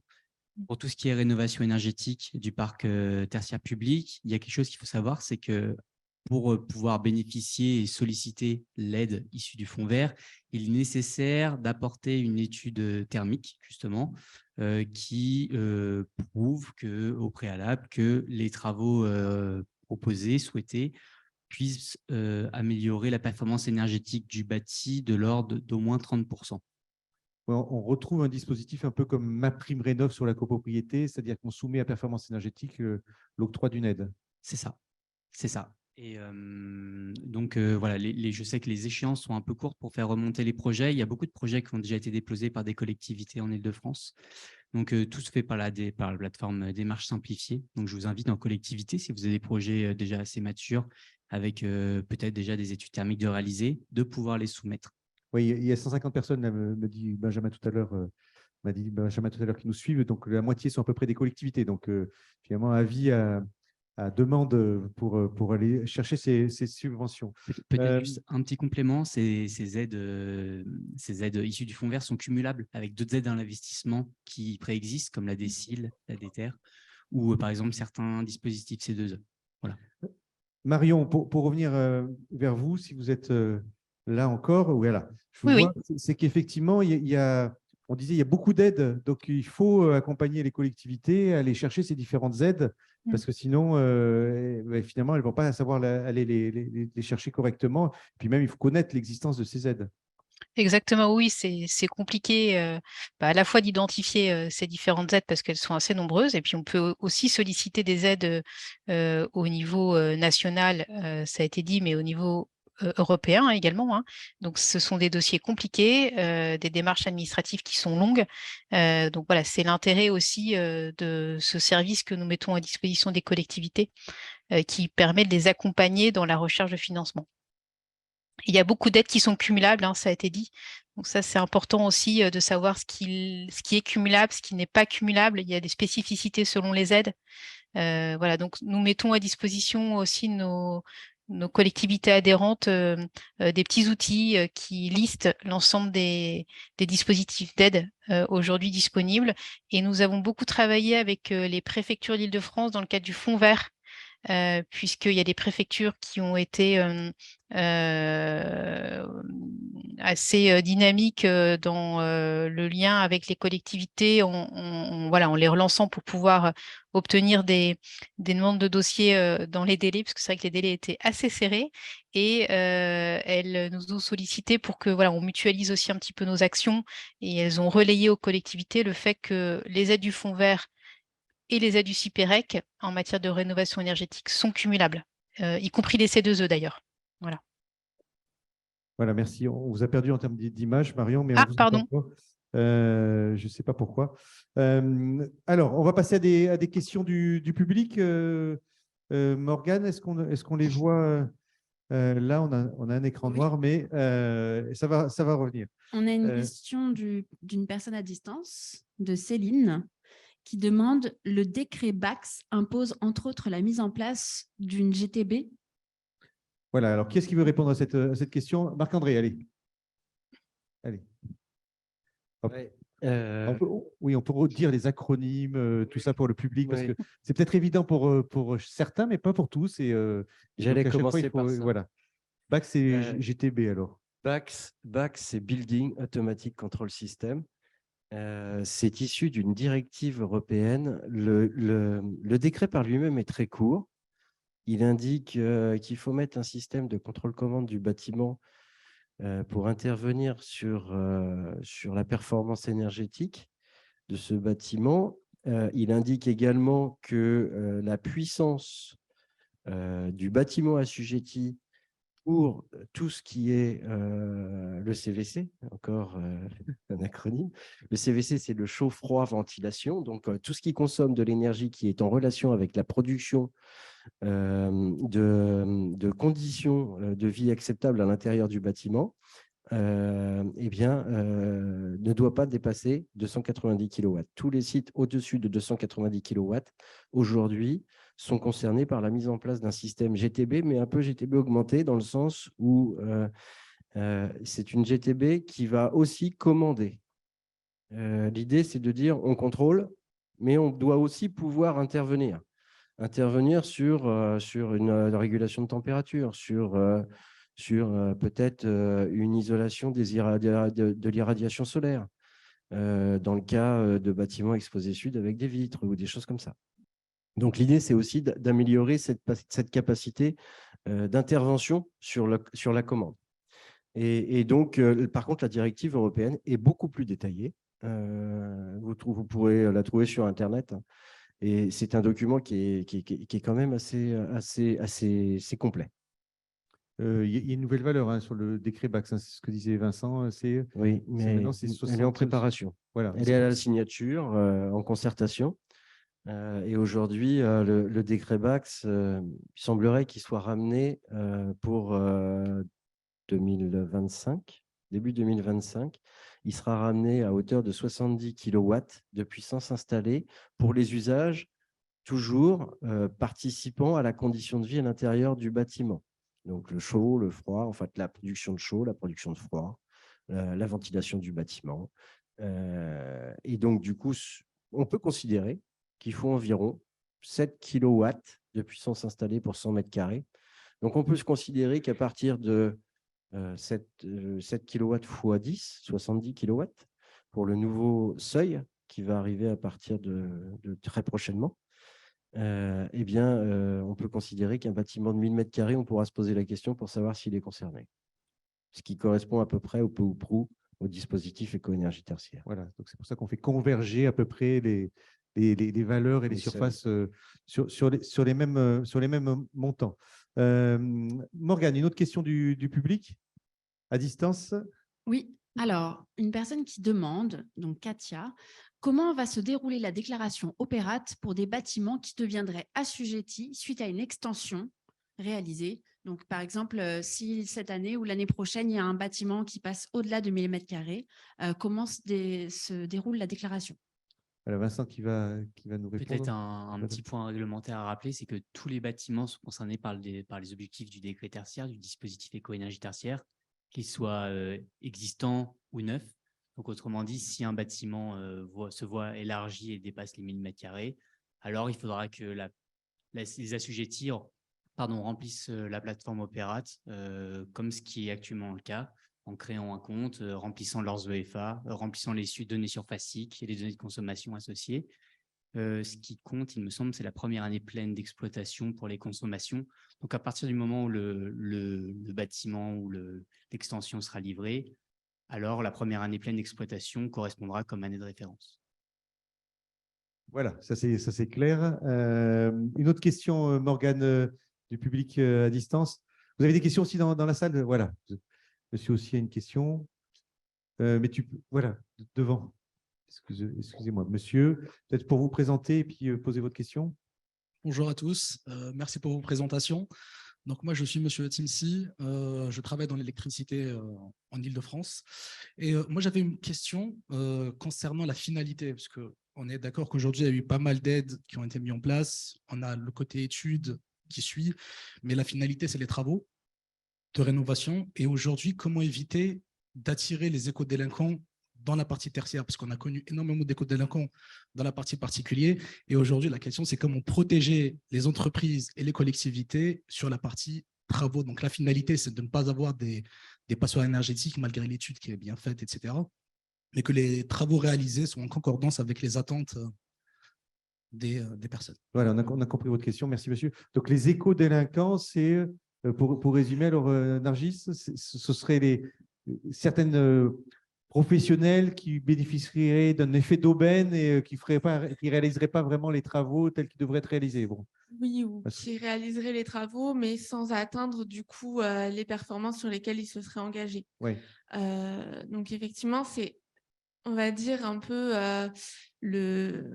c'est encore en réflexion sur ce qu'on est à même capable de faire par rapport à ça. C'est-à-dire qu'on ne peut pas, il y a quand même des réglementations sur la mise en concurrence qui fait qu'on ne peut pas suggérer, en tout cas les structures publiques ne peuvent pas suggérer, donner une liste d'entreprises vers lesquelles se tourner directement. Donc, c'est-à-dire qu'on est quand même soumis à une certaine mise en concurrence. Après, on a beaucoup de… Donc, un des leviers, ce serait de se baser sur les retours d'expérience, c'est-à-dire énormément communiquer sur les bonnes pratiques, sur les travaux qui se sont bien passés sur un territoire, ce qui fait qu'on peut mettre en relation, supposons une collectivité ou un porteur de projet avec un autre porteur de projet. Et donc là, directement, eux vont pouvoir discuter un peu comme du bouche à oreille, quoi, sur l'entreprise qui a été sollicitée, la mise en place des travaux, voilà, et pouvoir s'échanger comme ça des contacts et progressivement consolider, pourquoi pas, on va dire une liste d'entreprises qui sont sûres, on va dire, entre guillemets. Mais ça ne peut pas être une liste officielle. Disons qu'on ne peut pas avoir de liste officielle. Après, je sais qu'il y a beaucoup de fédérations comme la FFB, Fédération française du bâti, qui essaient de consolider les bonnes pratiques entre entreprises, mettre en place des formations, essayer de communiquer au maximum sur la manière de sélectionner son entreprise aussi. Donc, il y a des acteurs qui travaillent à pallier à ces difficultés-là. Oui. Est-ce qu'on a finalement les représentants des syndicats aussi, du CERS aussi, Marc-André, puisque avec une double casquette, est-ce qu'il ne faut pas conseiller aux maîtres d'ouvrage d'aller voir effectivement les syndicats comme la FEDEN ou comme le CERS pour dire voilà quelles sont les entreprises qui peuvent intervenir chez moi, parce que finalement vous avez ce travail-là aussi de régulateur quelque part. Oui, effectivement, mais bien avant l'entreprise, il y a le contrat. C'est-à-dire que il y a les contrats de performance énergétique, puisqu'on parle d'énergie et de performance. Alors, l'ordonnance de 2015 a simplifié tout ça en regroupant les CPE et d'autres formes contractuelles sous le marché global de performance, dont le principe finalement est très simple, c'est-à-dire qu'il y a l'obligation d'une réalisation de l'atteinte d'une performance énergétique via un programme de travaux qui est défini, quel qu'il soit, peut être de toute nature. Et en contrepartie de cette atteinte ou de cette non-atteinte, il y a pénalité. Donc, c'est la meilleure garantie pour l'achèvement de cette destinée d'économie d'énergie. Et ces contrats globaux peuvent embarquer un certain nombre de protocoles qui existent. Je ne citerai que le protocole de mesure et de vérification qui est normalisé à l'échelon international et qui lui garantit en fait tout un mode constructif et tout un mode opératif d'opération de travaux bien en amont de la mesure de la performance réelle pour garantir que tout au long du processus, les règles sont respectées et que l'on va bien vers l'objectif qui a été ciblé initialement. Donc, contractuellement, il y a déjà de fortes garanties possibles, imaginables et disponibles bien avant le choix de l'entreprise pour garantir l'atteinte de la performance et d'éviter l'éco-délinquance. Et c'est vrai que du coup, effectivement, c'est un type d'outil juridique qui peut être mobilisé plus facilement par les collectivités et que le particulier, en général, voilà, c'est toute une machine aussi, ne va pas forcément aller vers ce type de contrat. Mais par contre, pour les marchés publics, effectivement, les contrats de performance énergétique sont tout indiqués et au contraire vraiment recommandés.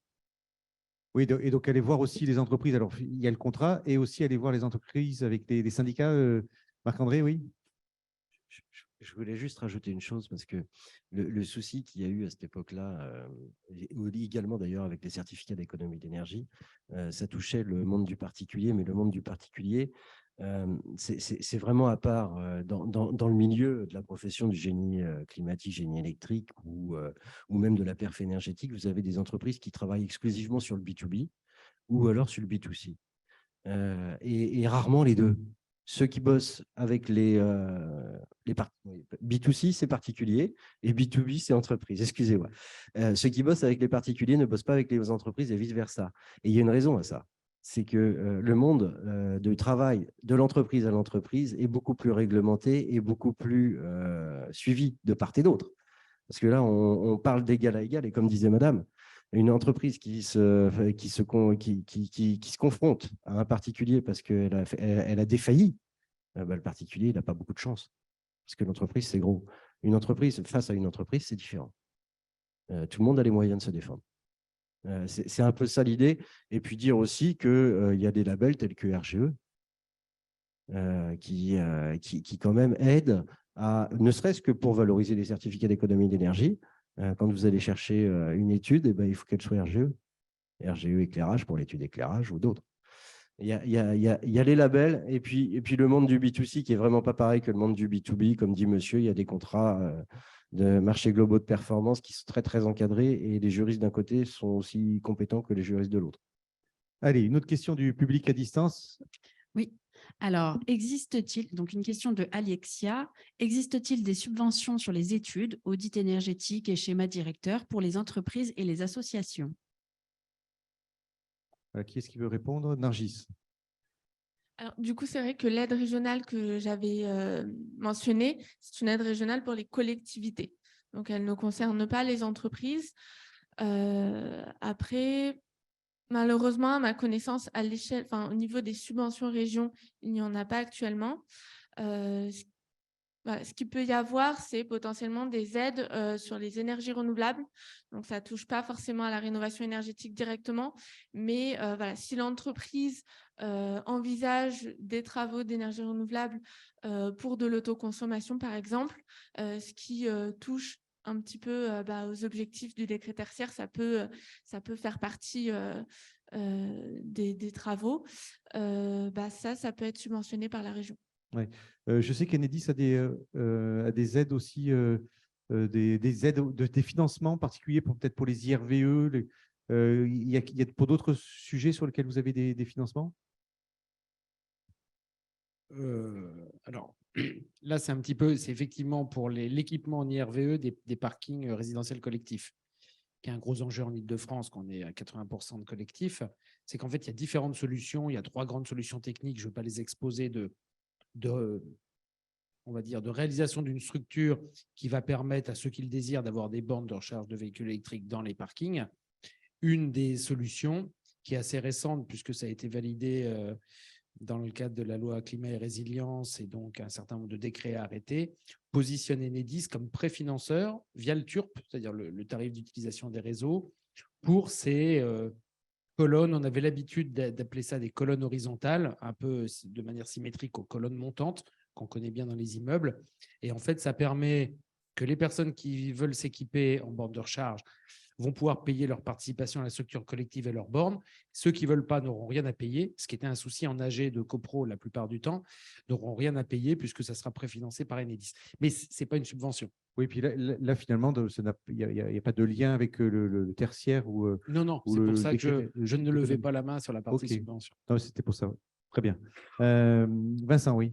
Oui, pour compléter sur les aides, donc à défaut de connaître l'exhaustivité des aides qui existent à destination des entreprises, il y a 2 livrables récents qui ont été publiés par la Direction générale des entreprises, donc ministère de l'économie et des finances, qui recense l'ensemble des aides à destination des entreprises pour tout ce qui est financement des aides, des études préalables, mais également des travaux de rénovation. Donc, je vous invite à vous y référer. Peut-être, je ne sais pas si on pourra partager le lien a posteriori, si peut-être vous êtes intéressé également. Ouais. Voilà, peut-être. C'est ce qu'on appelait, on en avait parlé en préparation, c'était le guide de de Bercy, est-ce que c'est la même chose? Peut-être, oui, on en a parlé, effectivement. Donc voilà, c'est une bonne ressource et effectivement, il existe aussi la plateforme voilà, Aide Territoire qui permet d'avoir l'ensemble des aides existantes sur ce sujet-là. Donc c'est une belle ressource également. Dans la salle, vous avez encore des questions? Il y a encore des questions sur Internet. Alors, on va prendre une question sur Internet. On arrive bientôt au terme de notre conférence. Morgane, alors. Alors, est-ce que les établissements de santé sont éligibles à l'appel à projet de la région relatif à la subvention des audits énergétiques? Alors, on est sur la conférence, la thématique c'est audit et financement, hein, donc c'est normal. Hein. On est pile poil. Alors, les établissements de santé, tout dépendra, j'imagine, s'ils sont publics ou privés. Voilà, Donc, en gros, ça passe par la collectivité. S'ils sont publics, alors oui, c'est ça? S'ils sont publics, oui, puisque leur patrimoine est rattaché à une collectivité. Sinon, non, malheureusement. S'ils sont privés, la réponse est non. Est-ce qu'on a encore une dernière question? Allez. Et puis, on va conclure sur cette conférence. On a un petit cocktail qui nous attend aussi. Je vois qu'on vient nous amener le goûter aussi. Hein, vous voyez, il y a des croissants qui sont arrivés. Allez, les dernières questions, Morgane. Alors, on a Alain qui demande le quid de l'obligation de réduire de 40% sa consommation sur un immeuble neuf livré en 2022. Marc-André, oui. Oui, on en parlait tout à l'heure. En fait, il y a deux seuils de consommation objectifs. Il y en a un en valeur relative et un en valeur absolue.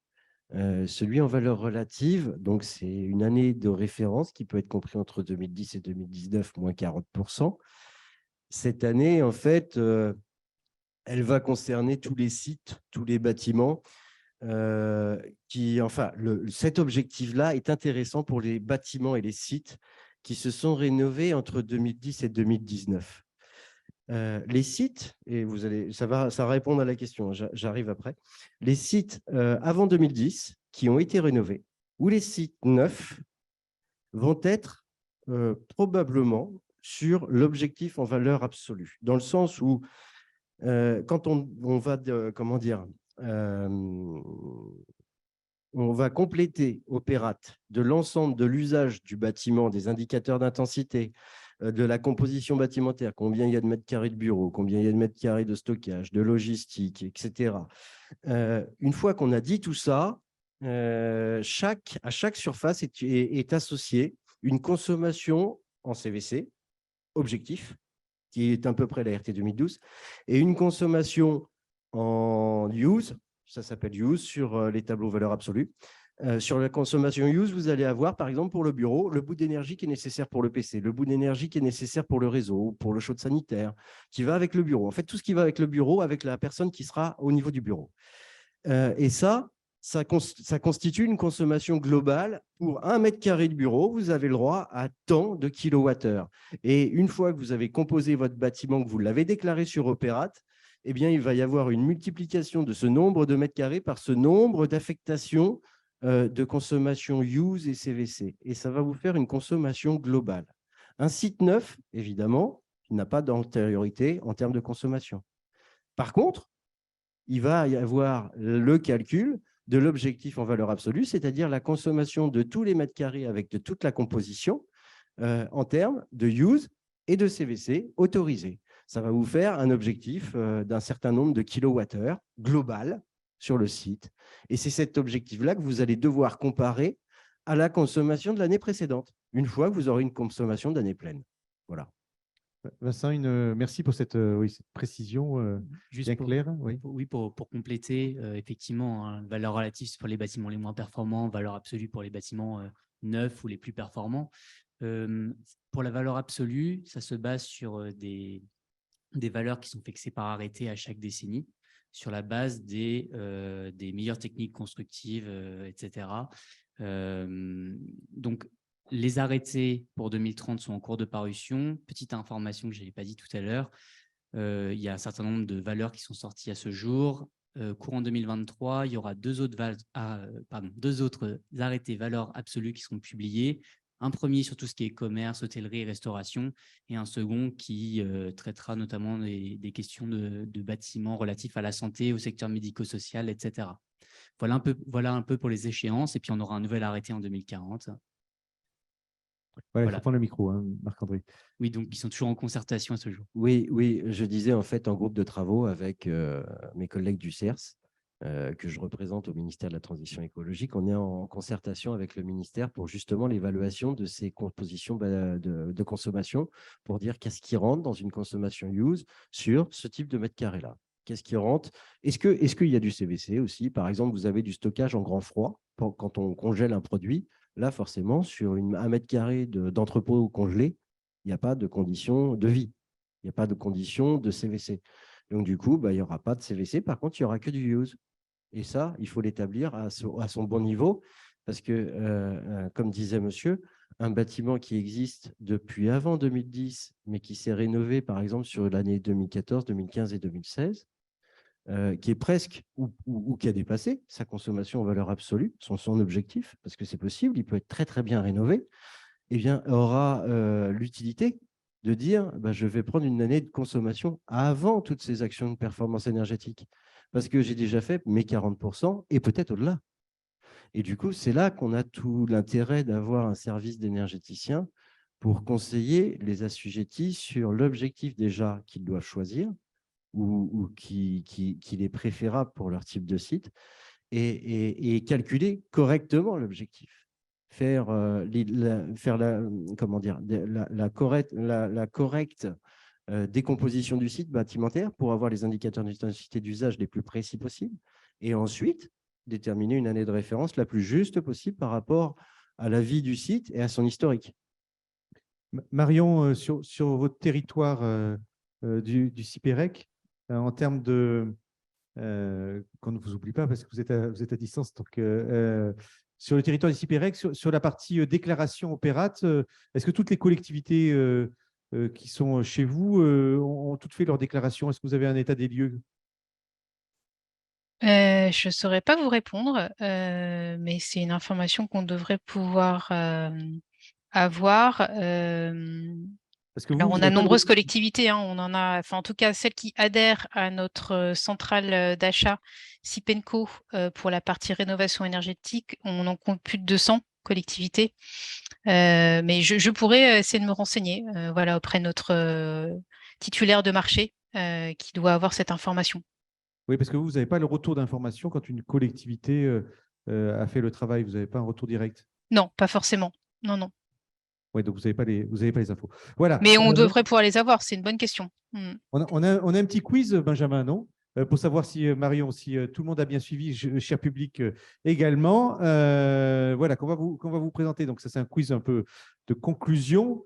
On va voir si on a été bon en termes d'information. Alors, 3 questions. L'audit énergétique est obligatoire pour les entreprises de plus de 50 salariés, 150, 250 salariés. La mise en place d'une démarche ISO 50001 management de l'énergie permet de se substituer à l'obligation de réalisation de l'audit énergétique, vrai ou faux? Troisième question, le programme ACTE peut permettre de financer les études et les audits thermiques, le recrutement de postes d'économes de flux, l'achat de petits équipements de mesure et de relève, la maîtrise d'œuvre. Voilà, ça c'est… allez, 3 questions. On vous laisse… c'est pas évident, hein, on vous laisse répondre à ces questions. Allez, 5 secondes, 4, 3. Dans la salle, vous connaissez tous les réponses. Oui, c'est 2, 1, 0. Allez, on présente les résultats. Peut-être Benjamin, voilà. Première question, l'audit énergétique est obligatoire pour les entreprises de plus de 250 salariés. Est-ce que c'est le cas? Et qui est-ce qui veut? Vincent ou Marc-André? Il faut prendre le micro. Là, j'ai le sentiment que ces questions s'adressent à l'audit énergétique qui est réglementaire, qui sort de la norme NFEN 16247. Voilà. Et c'est oui. Et oui. Donc, c'est 250 salariés. Donc, ça, ce n'est pas le même audit énergétique que celui dont ce n'est pas l'audit, c'est l'audit décrété. C'est un type d'audit. Quand on a travaillé avec le ministère pour l'écriture du décret, on a été quelques-uns à dire que ce serait bien de, sans pour autant imposer, parce que Madame disait qu'on n'avait pas le droit d'imposer dans la loi, mais sans pour autant imposer, recommander quelques bonnes pratiques. Et pour avoir été qualifié et porter la qualif pour une société d'Equans sur le 16247, je trouve que cet audit-là est plutôt bien fait. La norme est plutôt bien faite et c'est quand même, ce serait dommage de s'en passer. Voilà, donc on avait déjà un format d'audit qui existait Voilà. et donc on peut dire tout le monde peut s'en servir. C'est ça. Mais c'est un audit qui est obligatoire depuis 2016 pour toutes les entreprises de plus de 250 salariés et 50 millions d'euros de chiffre d'affaires. Voilà, donc il y avait deux conditions. La deuxième question, la mise en place d'une démarche ISO 50001, vrai ou faux? C'est pareil. En C'est fait, vrai. cet audit-là en fait, vient pour ceux qui ne font pas du 50 001. Quand on fait 50 001, on n'a pas besoin de faire d'audit puisqu'on commence par un audit. Voilà, c'était plutôt faux, là, le public s'était plutôt trompé. Et ensuite, la dernière chose, le programme ACTE. Qui est-ce qu'on a parlé tout à l'heure du programme ACTE? C'est Nargis. C'est moi qui en ai parlé et il me semble que là, plusieurs réponses sont vraies. Donc, ça permet de financer des études et audits thermiques, de financer ou d'aider à financer en tout cas le recrutement de postes d'économes de flux, l'achat d'équipements de mesure pour relever les données des bâtiments et la maîtrise d'œuvre, je n'étais pas sûre, mais visiblement, c'est bien intégré aussi. Voilà, donc c'était la totale. C'est un grand plaisir, chers conférenciers, de vous avoir avec nous. On peut les applaudir. Voilà.